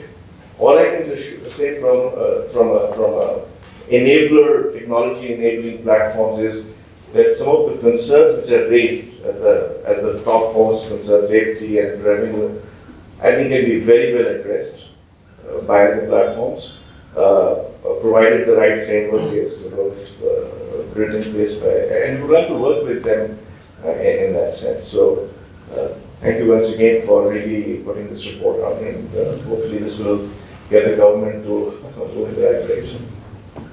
Sure. No, thank you so much, Dipankar, and I will circle back to you for some of the things you mentioned. I'll request Mr. Mitra to interject, sir. I'm sorry for doing this. I have a class line up, so I need to go. I really fascinating discussion. I like your idea. Change the name, carpool facilitator, not carpool. At least in the definition, you get some description. It's actually a smart thing. Great, thank you. The good idea. Second one is that how would you like to frame this issue? Because is it a pollution issue? They are all related, but or is it a rural transportation issue, which it is not at this point of time? Though you have made valiant attempts to make some kind of case for rural transport, I will ask you a question. What is the vehicle base in Gurukhed?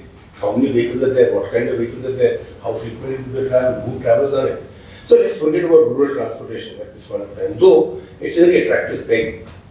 Because by the way, the MB Act allows the government of India to make policies for rural transportation. That's a whole which can be used. Where in the sense you don't need anything else. There's a, government, old land. There is a place to get into. He also said the same thing. So that is my suggestion, and then says loss of revenue. I'd like a more pointed report on loss of revenue and compare the actual loss of revenue to the loss due to loss of productivity, stored charges. This is a good starter, but I think needs to, you'll get an argument of loss of revenue which is very heavy. Motor vehicle taxes after GST are a very important source of state government revenue. And the moment the question of loss of revenue comes up, everybody's going to throw up their hands. So this is something that it has to be more rigorously framed, loss of revenue.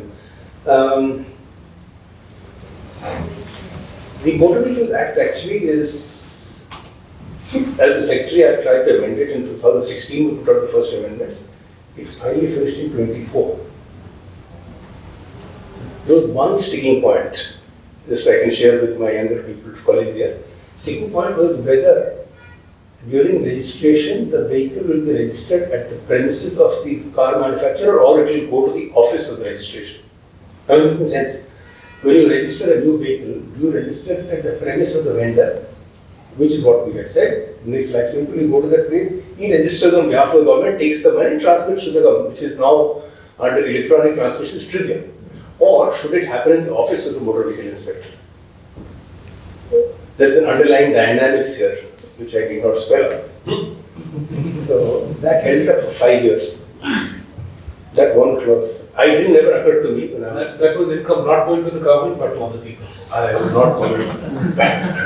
But it was amazing. So motor vehicle amendments, act amendments are going to be very tough.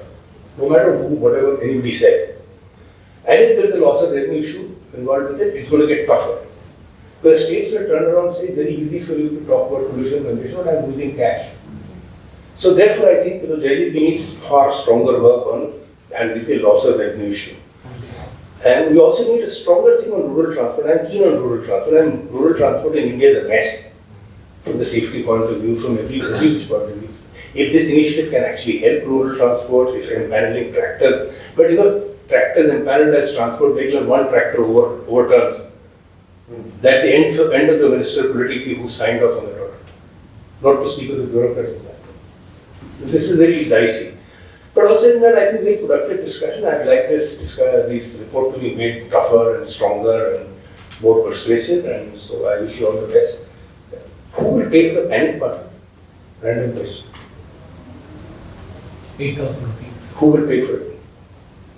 Currently in the commercial cars, it's obviously the operator who puts it. So this is a serious issue, right? So there are many such issues which will come up that we discuss, and I thought I'll just throw one random thing at you. Because I remember I couldn't really understand the need of panic button initially when it first came out. Then the Nirvaya case came about, and that's when you can't even have a discussion on where the panic button will be located, who will operate it, who will pay for it. So it's an emotional thing. Thank you very much. I'll take your leave and I wish you very fruitful deliberations. And I really look forward to engaging with this. Thank you. Sure, sir, just one point I just want to clarify was that tractor pooling is not for transportation but for tractor purposes, for tilling the land only. So that is the point. So yeah, everything is not from the transportation, but we're saying pooling aside. That also already happens. You don't put in a legal framework. It between two farmers. As such, in our country, farmers are highly regulated from A to B to Z. Let the guy be, if he is pulling tractors, let him do what he wants to. As such, we are kind of regulating his prices, input, output, everything. Let it. I thought you want them to use it. No, not at all. That would be in violation of the law and the issue you maintain. So can you do carpool cabinet anti-delivery? But I'm a professor. Professors have, but if you have 100 professors, then about 100 new ones, right? All equally persuasive. Thank you. Thank you so much. Thank you very much, sir, for your time.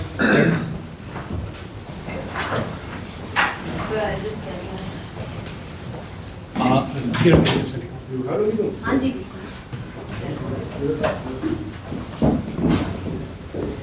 भैया गाड़ी लेके नीचे आ जाएगी ठीक नहीं I think we're very, I'm personally grateful to Mr. Sanjay Mitra to take on this time and be here and share his views. Always very helpful, and with two very seasoned bureaucrats on the table, I think the conversation becomes that much more rigorous. So thank you to you also for sharing your views. With that, we'll move to you, Vinay. Good afternoon, everyone. First of all, congratulations for a fantastic report, I must say, like just on the way here. Sorry, just for the record, if you can mention your affiliation also. No, absolutely. So I'm currently representing the Energy Policy Institute at the University of Chicago. There I'm managing the transport portfolio. So basically, over the past year and a half, we've been working in very similar space. In fact, a lot of very similar faces, and I think I would like to start by saying very similar problems. You know, you all are talking about carpooling here from the environment point of view, from transport point of view for the past year. Both Ratik and I, my colleagues sitting here and smiling. You know, we have been trying to push a case for congestion pricing, and I think it's the exact same story. You know, you go to one government department, the other one will say it's not my jurisdiction, it's not my interest, or it's something that might just not work. And that's where I think a big from what Professor Mitra really ended his talk by saying that there is need for evidence. And I think the minute there is evidence, the minute there is data and data-backed reports, we're seeing there is acceptance in the government sector. Be it CAQM, if you're talking to them, trying to talk about anything, the minute you go to them, rather than say, there are losses of revenue or no losses of revenue, but the minute you can quantify, they immediately listen to you. And I think that applies all across, you know, like even at the road transport ministry, what in the center as well. The issue, the changes are going to take time, but the exact same, I would say, the timeline can potentially be utilized to create more and more evidence across different points that we spoke about for carpooling or for promoting something like that. And I think that definitely, you know, like within a 5-7 years of timeline, I should say, on the, you know, like on our experience so far, we can definitely see India creating, you know, like or being ready for something like this. That's all coming from my limited experience, I would say, in the sector. And yeah, thank you. Thank you, Vinay. Very, very helpful. What do you, Kaini? Good afternoon, everyone. This is Kani Mocha. I am working as the manager of the India Regional Office of International Association of Public Transport. And thank you for having me here. So when I got the invitation, I was actually very excited to join the conversation because this is not something that is widely discussed. I mean, we usually discuss about the other modes of public transport, but this is something that I think needs a lot of focus given the present situation. And I think from my personal experience as well, I mean, I remember like right now, it does exist, not that carpooling is not prevalent as such, but I think a lot needs to be done to regularize it. And even as far as, I mean, institutionalizing it is also important. Because a lot of times we know, I mean, for example, there might be, I mean, other than personally sharing the vehicle with maybe a neighbor or a friend or a colleague, sometimes these cars already exist at certain multimodal hubs. So for example, if I share a personal experience, when I was studying in college in my undergrads, so where I used to stay in Calcutta, there was this, there was a kind of multimodal hub called Karunamay in the city. And there was these cars available, there were these Tata Sumos that used to take you from point A to point B. And those were basically, it was like somewhere in between the car pooling and car hailing, because these cars were owned by someone and they were used for office purposes. So what the drivers used to do while taking the car from the owner's place or the garage to pick up its client from the office, on the way, whatever it needed, maybe universities or offices to come up, they used to pick up people. So services like these did exist in a very informal way, but I mean, moving ahead in the present situation, I think what is important is to make it more popular and treat it as another mode of transportation, or not as a competitor to public transport, but kind of complementary to it. So it is important that we kind of know ways in which it can be integrated. And yes, I'm looking forward to hearing more. Thank you, Kahini.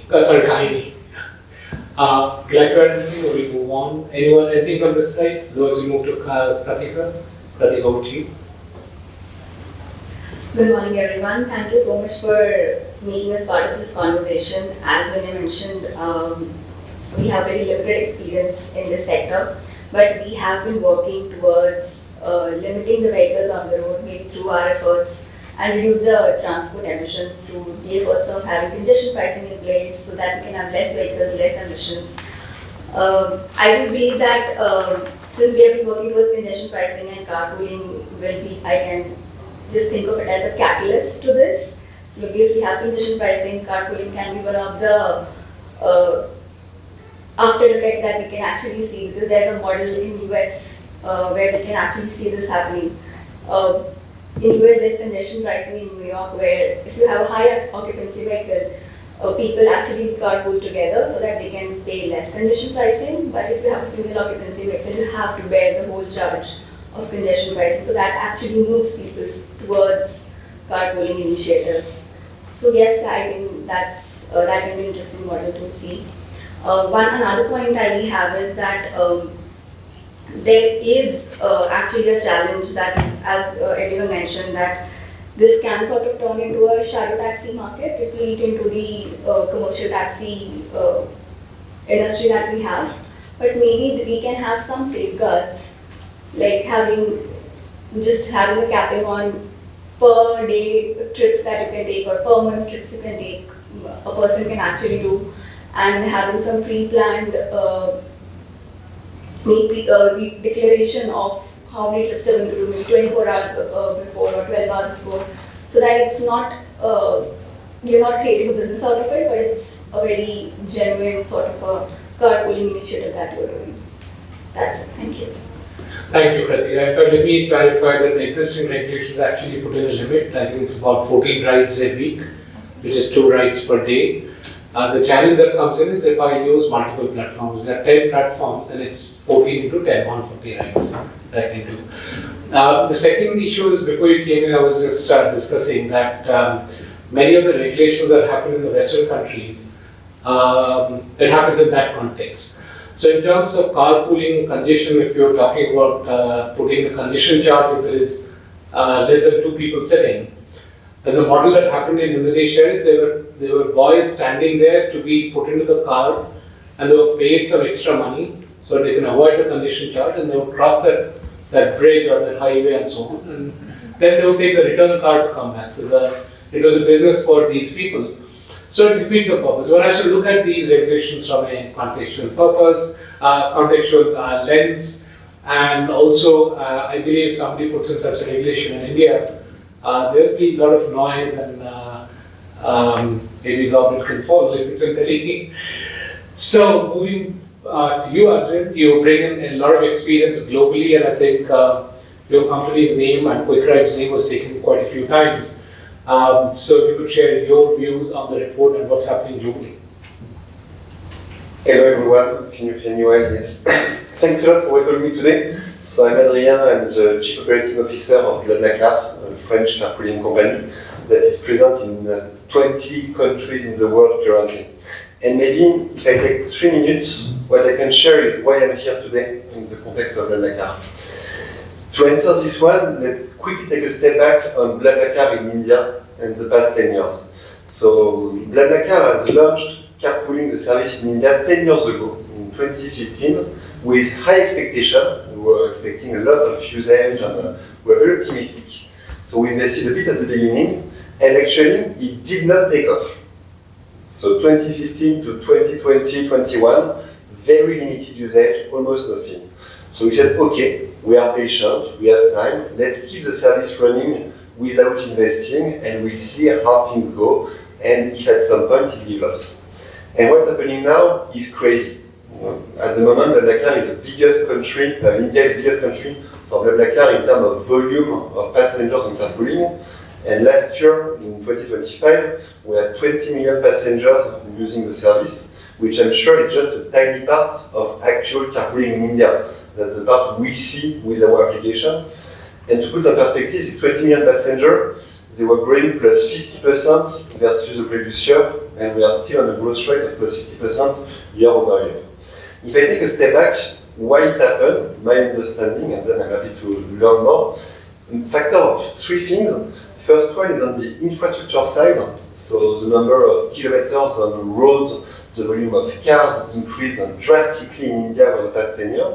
So more people have cars, more people can travel by car and can share them.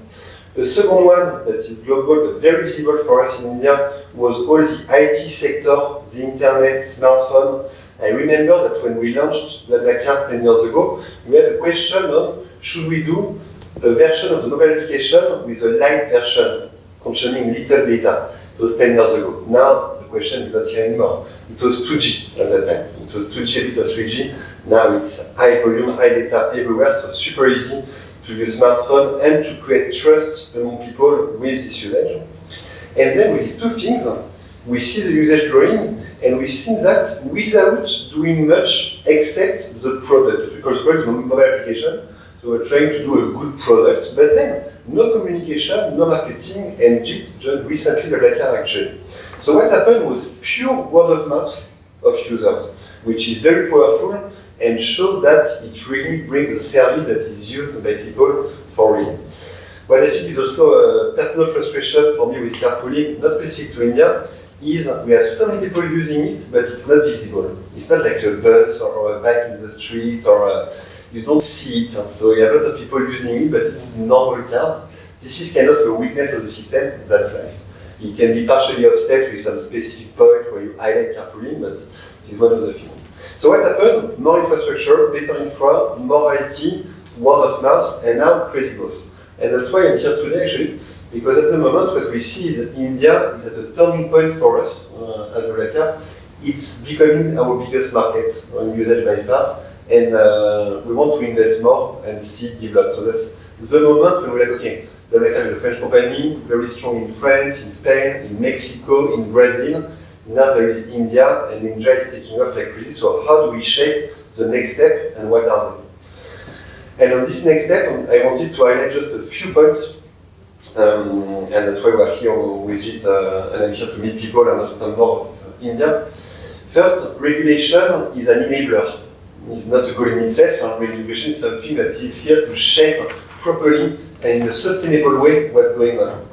We've been talking about does carpooling compete with taxi or things like that? Maybe, but very marginal. If you look at the service, 98% of the usage is really genuine. The average number of trips per driver and per passenger per year is super small. Actually, it's less than 10. So on average, a driver does less than 10 trips with BlaBlaCar per year. So you don't make a living out of it. But it's true that you always have side effects of people trying to take advantage of the service. Regulation has to be here to help us fix these 2% while protecting and not bothering the 98% that are doing it the right way already. So if we turn to my second point, which is always in all the market I'm overseeing, it's always complexity, is how do we keep things simple for the people and for carpoolers?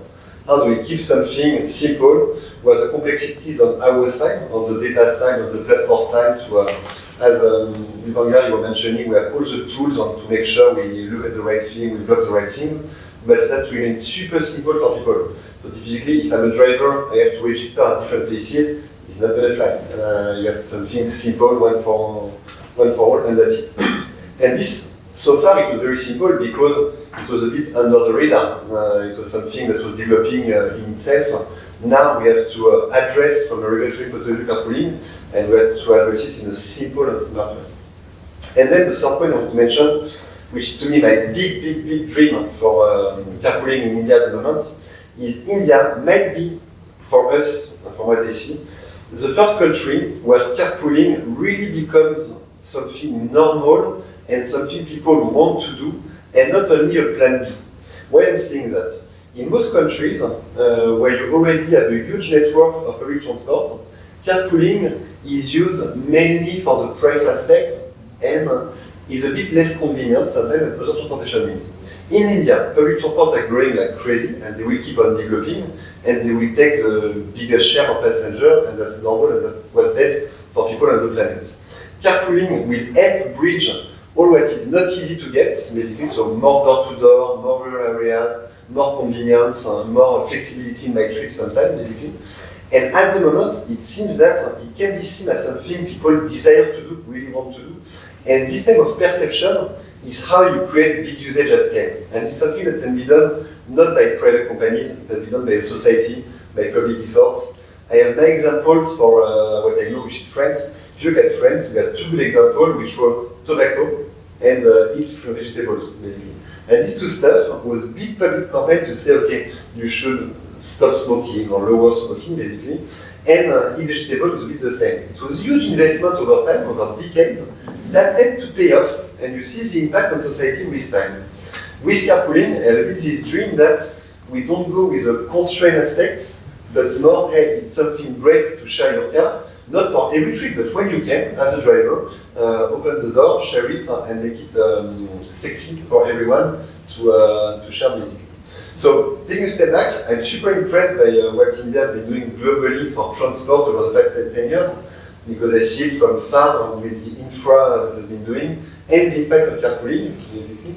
And we are at this turning point where the growth is really great, the usage is great, people want it. And again, if it's based only on word of mouth, it's people, because people really want it and use it properly. And we need to find exactly how to regulate in a simple way. What we've seen in many other countries is kind of simple. It's based on profit threshold. What you said, do you make money, not make money? When you have this, it becomes kind of black or white and easy to address. And it gives easy tools to the platform to make sure we spot when people try to abuse the system and we stop them. So I'm quite confident in terms of appetence from people, and I'm looking forward to the work we're doing collectively with other platforms to make sure we regulate it in a right way, because I think that it's quite impressive what's going on for carpooling in India, and we have huge potential still from a pure value point of view, but also from a perception point of view, as mentioned. That's to become something people want to do. So thanks a lot for welcoming me today. Thank you, Adrian. But I have another question for you, is that given the experience that BlaBlaCar is in Brazil and in Mexico, where they probably have similar safety concerns that India has, how are they solving it and how are you addressing it in those markets? Yes, it's a great question, and totally. Mexico, Brazil, when we launched these countries, everyone was saying, no way, people will never share anything there, it's impossible. Actually, when I go to Brazil at the moment, it's quite impressive in the street, in the hotel, when people know I work with BlaBlaCar, they're like, oh, BlaBlaCar, I use it, it's super safe. More than other solutions for Brazil.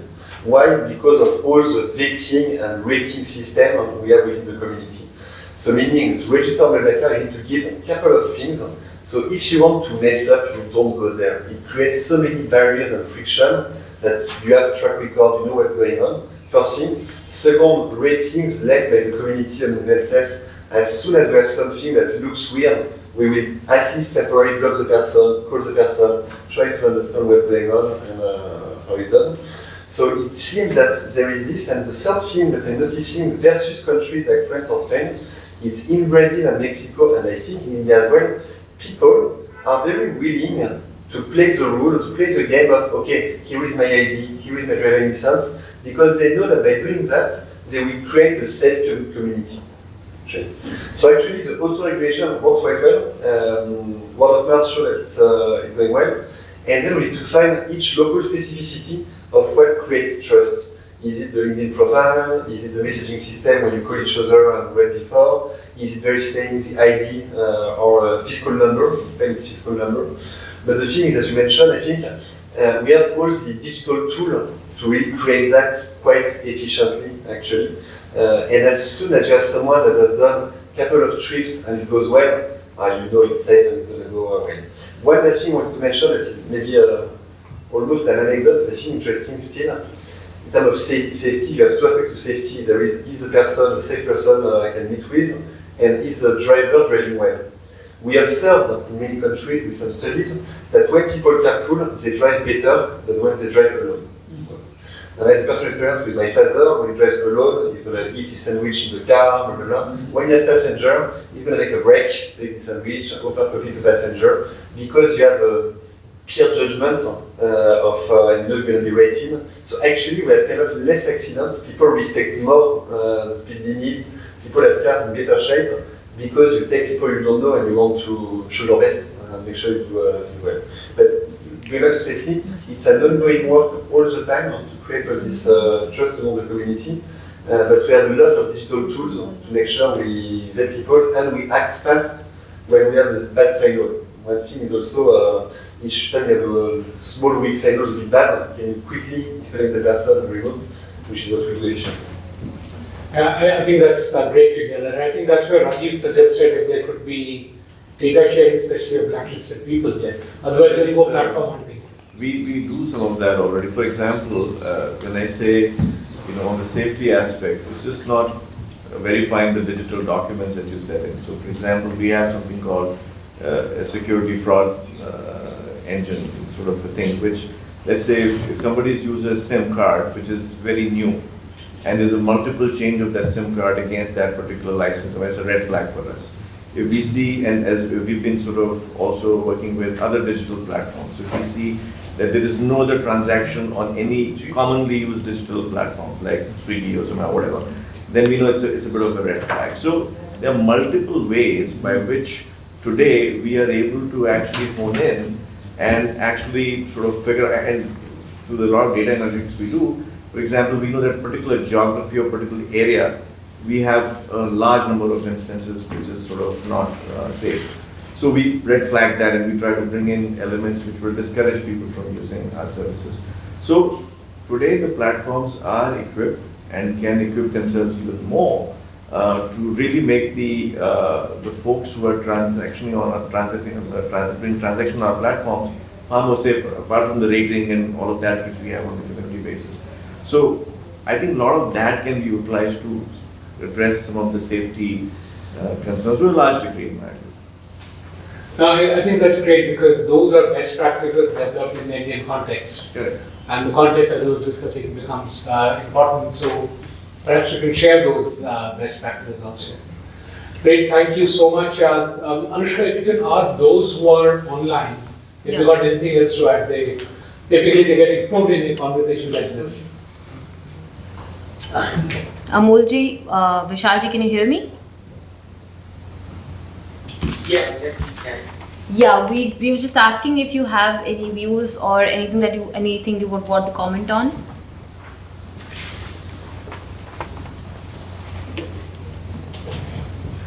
Okay. So I will go. So in this world of AI and technology advancement, let us admit the fact that our transport regulations are way far behind. And ever since we started Prepride, we had been talking to more to define carpooling as a straight section, so that it becomes crystal clear to people who are participating in carpooling activity. And last year, guidelines were added, but for some or other reason, they were again removed, and reasons of that are not known to us. I would like to thank C-DEP for taking this initiative and bringing these policymakers here, and I'm sure this is going to bring meaningful change, and it will certainly influence the necessary authorities to bring carpooling guidelines as part of MOT, and state will also start following, right? So it is very, very important. I mean, which I mentioned earlier also, that a lot of time when we approach state government, they say that there is no guideline from central government. So it is in order for even though the transport is a state, but it is important to have the policy at a central level so that states can just if they cannot define their own, they can just follow those guidelines, right? So that's important, and thank you very much for bringing all of us together. And when we talk about carpooling, right? Carpooling has been happening from several years. It is not that blah blah has invented carpooling or Quick-Ride has implemented carpooling and other apps that stakeholders who are present here.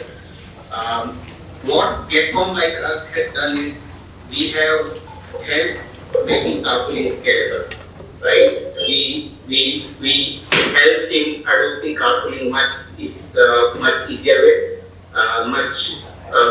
where we have it is safe also, right? We have various all of us have implemented various security mechanisms to make carpooling reliable transport.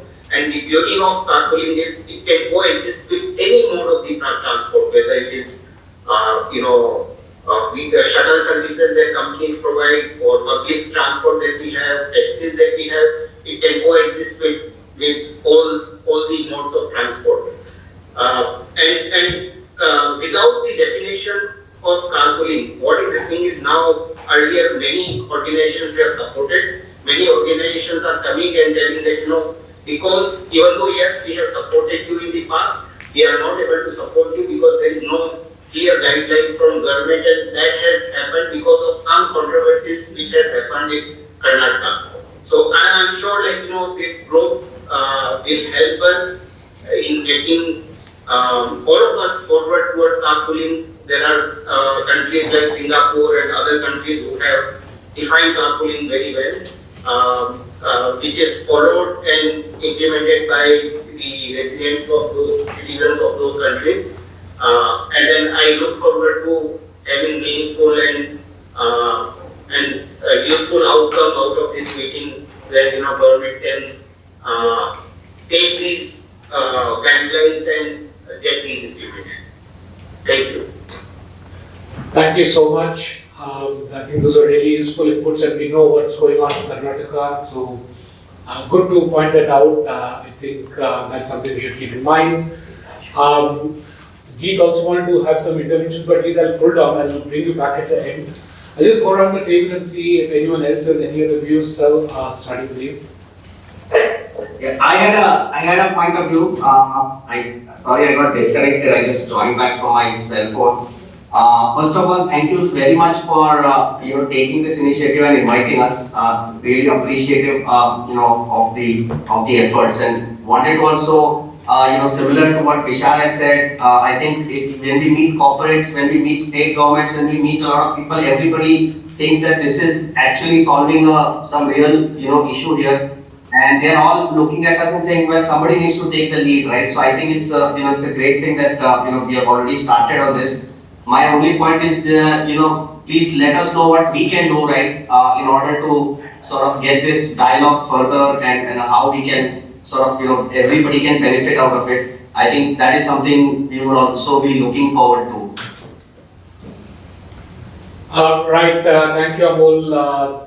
Perhaps what we can do is put together a WhatsApp group, and those who want to join can join, at least some of the best practices that have been discussed over here, and some of the common issues can be put together and taken forward to the relevant government. So that's perhaps something we can do moving forward from this table. Yeah.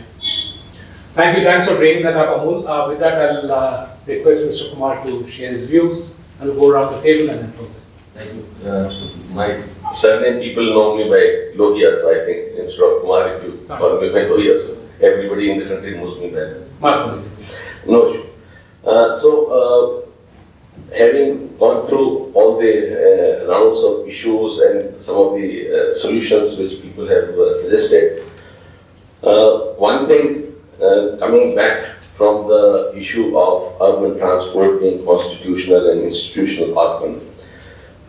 Whom would you like to approach to find the solution? Ultimately, as people have said that ultimately you are directed to the Department of Transport. And when you go to the Department of Transport, and that is what I had been facing when I was interacting with all the Principal Secretaries of Transport, when we were talking about the reciprocal common transport agreement. I do not know how many of you know that or not. Earlier, the auto rickshaws and taxis could not cross the border because they were not having the permit. And what led me to dwell on that issue and take it personally when I came to know that auto rickshaw people with false number plates, they were targeting girls of the age of 25 to 30 who were going to get married, raping them with the intention that their parents will not file their FIR because of the issues which are involved. And then I took it personally that this cannot be allowed to happen in the country. So finally, we had these, I had to sit with all the Principal Secretary of Transport, and they were saying that we will have the revenue loss. And as Mr. Mitra pointed out, that what are the other losses by not doing this we are going to face. So you have to put everything on the same paper. So this loss versus this loss, and what all investments you are going to do. So I had to tell them, I of course did not discuss this issue I am discussing in this forum. I only discussed, you are talking of losses. But what about the extra investments which you are doing in making roads? What about the cost of congestion which you are having? Because urban centers, they are the centers of our economic growth. 60% of our GDP is coming from them. And what is the cost of congestion? The average speed of transport which is happening in the city. So I think once you put these things together, so it makes some sense to them. But who will be the champion for this? So one, the champion has to be central government, that is number one. Champion cannot be Ministry of Road Transport Highways, unfortunately, because Ministry of Road Transport and Highways has highways as their prime agenda, which takes all of the time of the minister. So urban development, because whatever changes we could do, we were able to do from the Ministry of Urban Development, where urban transport, because urban transport is intertwined with urban development. And that is how the allocation of business rules, they only state what is within the list of duties. I don't know whether you know or not. There is an allocation of business rule. Each ministry has allocation of business rules, what all it will deal with. So we just found the gaps. When we were making the urban bus specifications, we were told by Ministry of Road Transport Highways it is our job. I said, why didn't you do it for so many years? They made this bus body code, which was not notified. It was made in 2005. It was not notified. So finally, using that as the base, having consultation with all the transport people, bus manufacturers, experts, operators, academic institutions, we came up with the urban bus specification version 1. And at that time, it was said that, how would you implement it?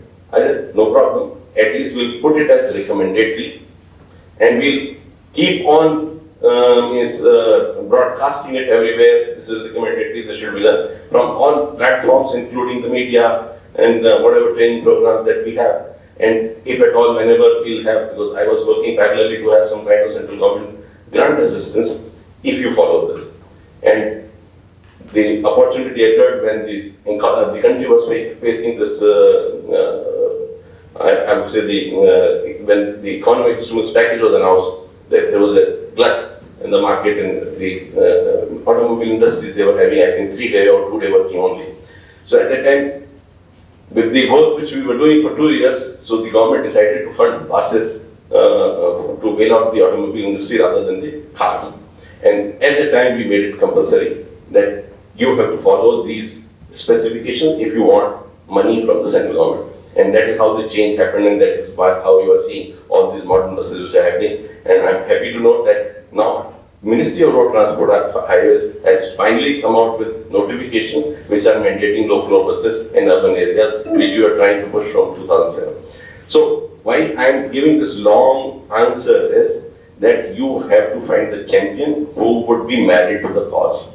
If they are not married to the cause, their attention is diverted. You would be hitting again and again, but you will not be able to, you will get frustrated. So I think Ministry of Urban Development might be the right bet at central government. Work there, create some kind of, nudge them to create some kind of incentive mechanism for the state governments to work in this direction. They can take Ministry of Road Transport and Highways on board. It's not working against the same central government. Whatever is the loophole, Mr. Mitra very correctly said, the average time of amendment of a Central Motor Vehicle Act in this country is roughly 10 to 11 years.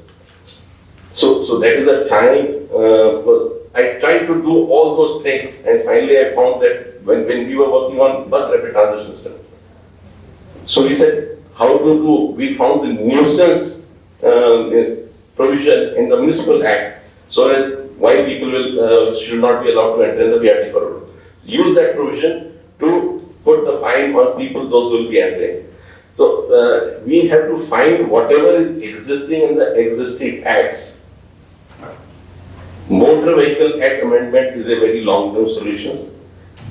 Each act provides the government opportunity to do wherever there is a gap, so they can do remove difficulties. So that clause is always there. It is so how exactly to use that clause. So that ingenuity is also to be used, because I used to say Hindi for you I have to translate in English. Many times people will hold the pole and they'll say the pole that is helping me. So you should not be holding the pole and then tell it's the pole is holding me. So you have to find the solution around whatever is the problem. And there are ways we have been able to successfully do it. All the changes that you see in the urban transport, I was told very blankly, this cannot happen in India. It is not your mandate. We said, fine. Point noted. Let us work. Mr. Loya, one question is that it's also the interpretation of that act, which sometimes is how, you are able, and there are different, you can interpret it a little differently as well. And that's where we also run into this issue with the bureaucracy in a way. They have a very fixed way of interpreting it, but they're not willing to look at, there is another interpretation of the same statement which is stated in the act, for example, right? So, how do you deal? Very good question, very good question. See, you might have always heard of problem of old baggage. So anybody who is wedded to whatever decision or interpretation they have taken, they will keep on taking that decision. And that is why I am telling you, marry whom? Marry Ministry of Urban Development, Government of India, because they are not married to any standpoint. They are married to the issue that urban development should happen, urban transport, this congestion, etc. These issues should be addressed. So they are open. They are not fixated. So and it is within that ministry of that mandate of that ministry.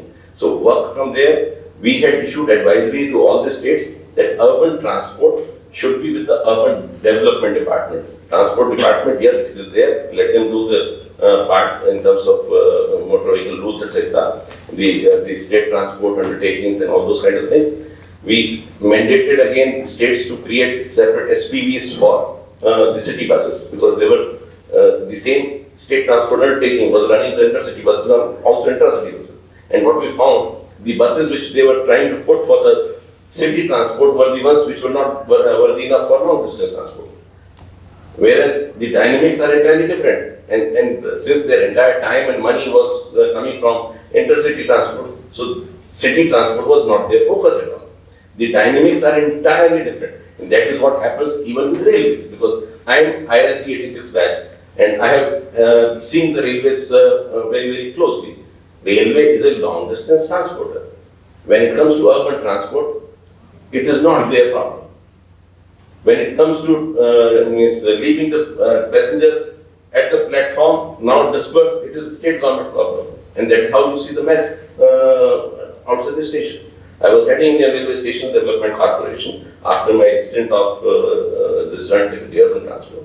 And when working on transformation of the railway stations at par with airports in the country, So one of the issues which we worked on, how exactly to integrate the entire station into the surrounding so that the issue of congestion right at the entry of the station and exit is also resolved. Because people are, being a railwayman, I am trained to look in a parallel track, that's all, not beyond, because I derail. So that is how the central government ministries work. Urban development has a wider mandate. Before I would say 2005, it was considered the Ministry of Urban Development is only doing allotment of houses in Delhi and one Delhi metro. And after I would say 2005, the mandate, they understood that urban development ministry is having very, and of course Jane and Joanne also came at that time, is having a very wide mandate and can actually affect the way the entire urbanization is going to happen in the country. So that is my, I would say, just a brief relation to the. No, thank you so much for those insights. If I recollect on that bus discussion, there were discussions that India does not need wide-bodied buses because our roads are narrow. We need narrow-body buses such as in Hong Kong. We don't need low-floor buses, we need double-decker buses. And all kinds of myriad conversations. So I never knew you were behind the transformation. So we now have modern buses, but those which degrade very quickly because the back end of that support is still the same old. But thank you for that transformation. And I guess the next generation of bureaucrats will have to take this torch forward and fix the issues that are still remaining from that. Yeah, did you want to say something? No. Thank you. We'll quickly move if you have anything. Yeah, very quickly. I'll take any questions if anybody has to say. Yeah, very quickly. I think it is very interesting discussion. The only thing is what Sharif has already said. I mean, we have to identify the right target audience. I believe that right now we're talking about the work trips, which can be first targeted, and accordingly matchmaking through the different platforms are important. Because once I have the surety that once I'm out of the home, I'll definitely find, like just like ride-hailing apps, I'll surely find when I have a car. Maybe it's a sedan, SUV or something, that's a different thing, but I'll surely find a car.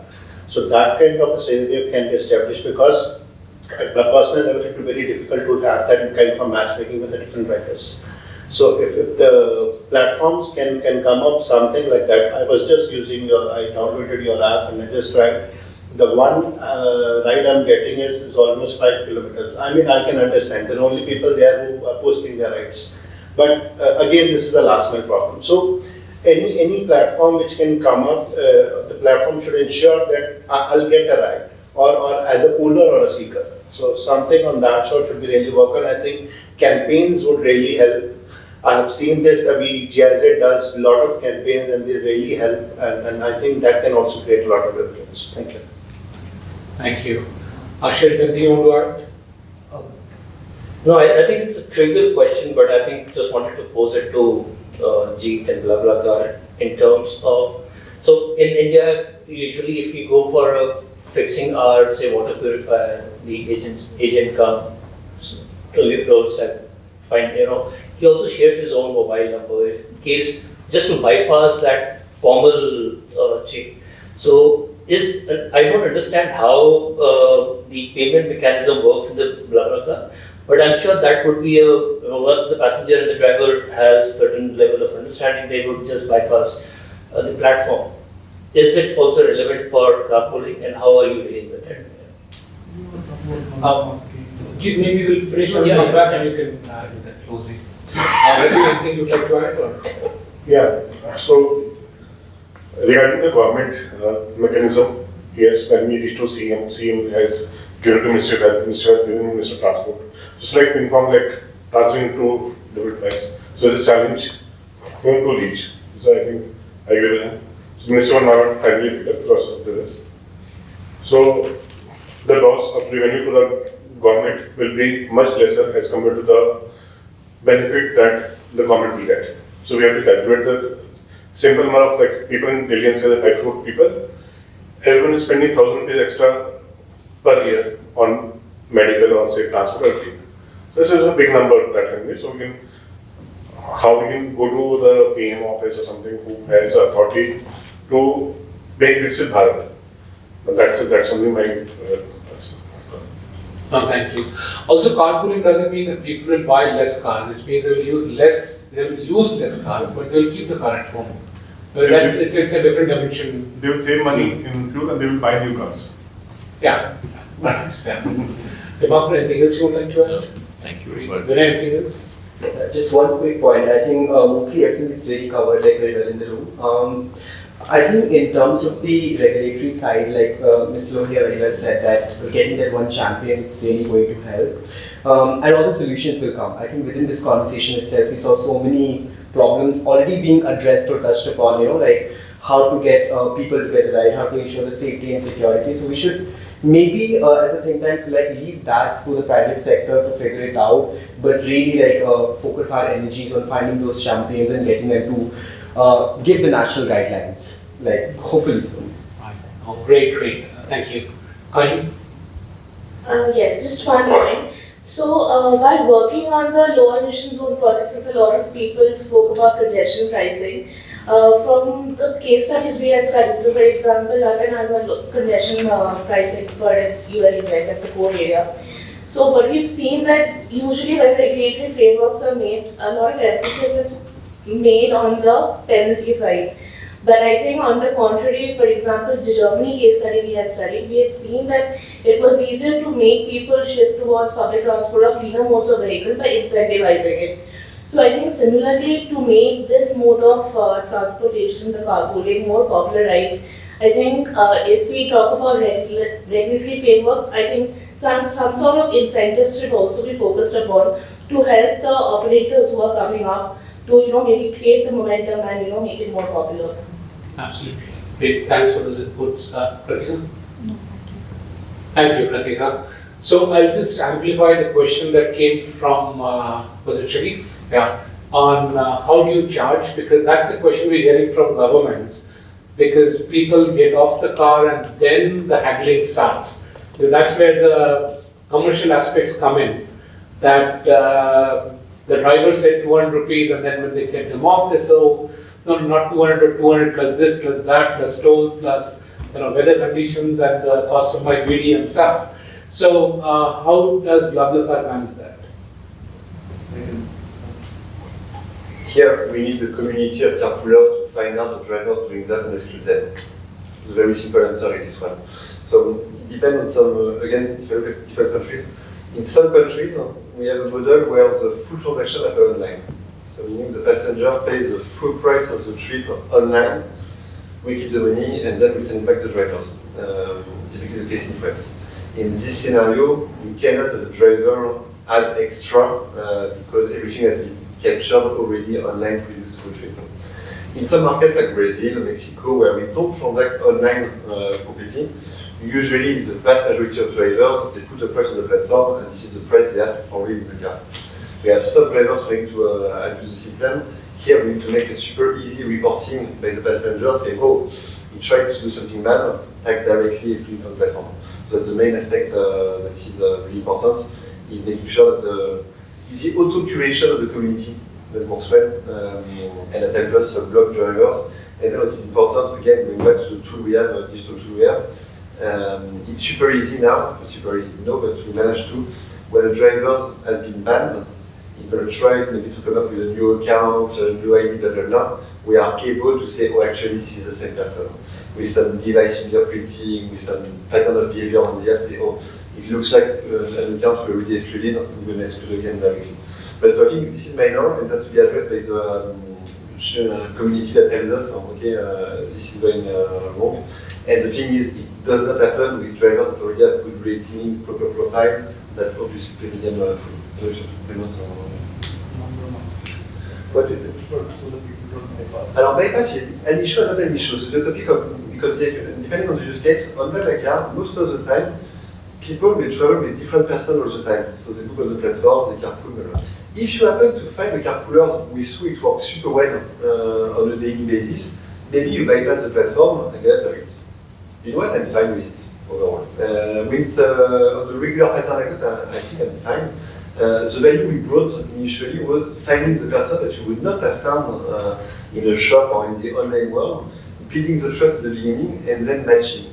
And then clearly, I would love to be able to make a business model for all of this repeat cruise. The truth is you cannot take a fee each time. We don't take a fee at the moment in the atom, but we could not because they would just go out of the platform. So on this, to me the question of number maximum is also more about trust as well and safety. It's potentially having a feature where you let the driver or the passenger say, hey, I don't want to disclose my number to the other side. I would like everything to go through the messaging system. So if I don't like the person, in the end, I say bye-bye and we don't have your number, phone number, that's fine.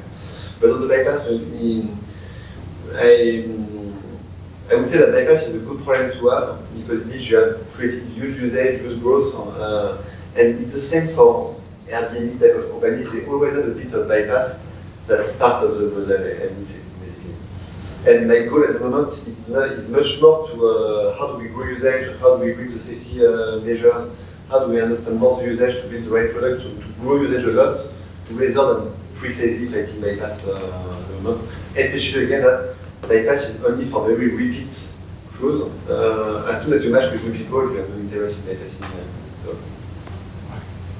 No, thank you. And I think we've seen that in urban flap also. We still go back and we get them. So there'll be a bit of leakage, but makes sense. I mean, makes sense in the Indian context. Jeet, you want to add something? Yeah, I just wanted to offer some closing thoughts and make a specific recommendation. So since it's a closing thought, I just realized there's a gentleman sitting behind you who I've been missing out. Anything you would like to add, sir? I would agree. As a French guy, I'm very surprised that BlaBlaCar is developing so much, in Brazil, Mexico, and in India now, we don't know that, in fact. Yes, I'm very happy that this could happen. And of course, we know that in road safety also, we have a lot of problems with the bureaucracy and the administrative system in India, but you have to learn this, of course, you have to learn this. And it has been mentioned also the role of NGOs. In road safety, in fact, in India there are very strong NGOs, and at their board, they have experts, they have scientists, they have ancient administrators, some politicians, and so on. And so it's their work, to lobby, at the different ministry, federal level, state level, district level, and I think it's a way maybe for mobility because it's a question. The Department of Transport, urban development, and transport, everything. And now it's mobility. It's no more transport. It's really the infrastructure, controlling the flows, etc. But now we have to think about mobility. Mobility is something else. It's pedestrian, it's cyclists, and so on. And of course, it's a new era, and to develop and as this new way to be transported, as carpooling is something that should have of course a role in the development of mobility and sustainable mobility also. I don't heard this word here. I think, of course, you spoke about the congestion, pollution, etc. But coming into sustainability, I think it would be good also for you. No, thank you so much. I think we kind of assume carpooling itself means a step towards sustainability. It's not sustainable, but towards sustainability. Great. Thank you so much. Jeet, over to you. Right, so just to recap, right, look, many of us around the table have seen very dark days in terms of chasing stakeholders, not getting the adequate bandwidth and so on to our issues. Many of you are aware of my previous journey as part of a German intercity bus company where I was crying hoarse about the All India tourist permit, which I think was really something that could have been a great enabler for private intercity buses, but eventually ended up getting challenged in court, and the fragmented system remains, right? So I would very much not like to repeat that experience here. So I think given that this is probably the first gathering of this kind where 5 at least major players in carpooling, car sharing are around the same table. My request to C-DEP is, let's see how we can bring everyone together as a carpooling, car sharing association, and we invite the likes of TEVI, GIZ, Chicago, other think tanks as knowledge partners or civil society partners. And most importantly, let's have veteran policymakers such as Dr. Lohiya, Sanjay Mitra sir, become mentors or guides to us. I understand that, sir, your time is extremely precious. So let's see, how we can structure the functioning of such an association, sir, if you are willing to help us in this journey together. And my message to all of the, carpooling players, including S-Ride, Quick Ride, with whom we met in Bangalore, Green Car and others. Look, I mean, we got to be collaborative at this stage, right? It is not really about business at this point. It is about setting the foundation for shared mobility, sustainable mobility going forward. And in that spirit of collaboration, I think with C-DEP as a central body, we can start the advocacy process. As sir also mentioned, road safety is a big aspect in it. It will take a lot of effort, and we all have the experience of doing multiple meetings which seem to be duplicates of each other and so on. So out of the 5, even for each meeting, if 1 or 2 of us are present, right, we can take the time out of our schedule to allocate the journey and so on. I think we will be successful. So let us work in a structured manner, and I invite Dr. Jaideep to kickstart that process along with experts in the room. Surely, I think that's a great suggestion. Maybe you all should form some kind of an industry body, and we're happy to facilitate that process. Maybe as a first step, as I suggested, let's just have a WhatsApp group if the interest sustains, because there is significant investments needed in putting a body like that. We'll try and keep it informal. If there are formalities needed, we will make it formal. And I think that's a great suggestion, Jeet. If that's what the industry needs, we'll be more than happy to support that. With that, we come to the end of our discussions. I personally gained a lot from each one of you. There was so much to learn. And I would also like to thank Anushka and Akira, who authored the report and who carried the bulk of the burden in putting the report together.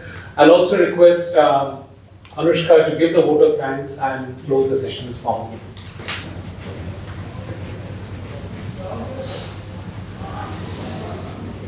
I think this is not good. Yeah, hi everyone. Thank you so much for coming. That was really insightful. I think there were a lot of nuances which were brought in and which we really need to work on, the policy issues, the narratives behind it, and what are the resolutions that will come from it. So I think this was one of the best roundtable discussions that I've attended for that matter, because there were so many nuances which were coming in from each of the industry players, from the government stakeholders, from the civil society organizations. So yeah, thank you so much, and we plan to take it forward. We would also share the insights in the roundtable discussions with you post the closure of the event. And yes, let's go forward and make sure that shared mobility is something that helps in reduction of pollution and congestion in the country. So yes, thank you so much everybody for coming, and we have lunch downstairs. So please feel free to go down, and I think our team will accompany you. Thank you.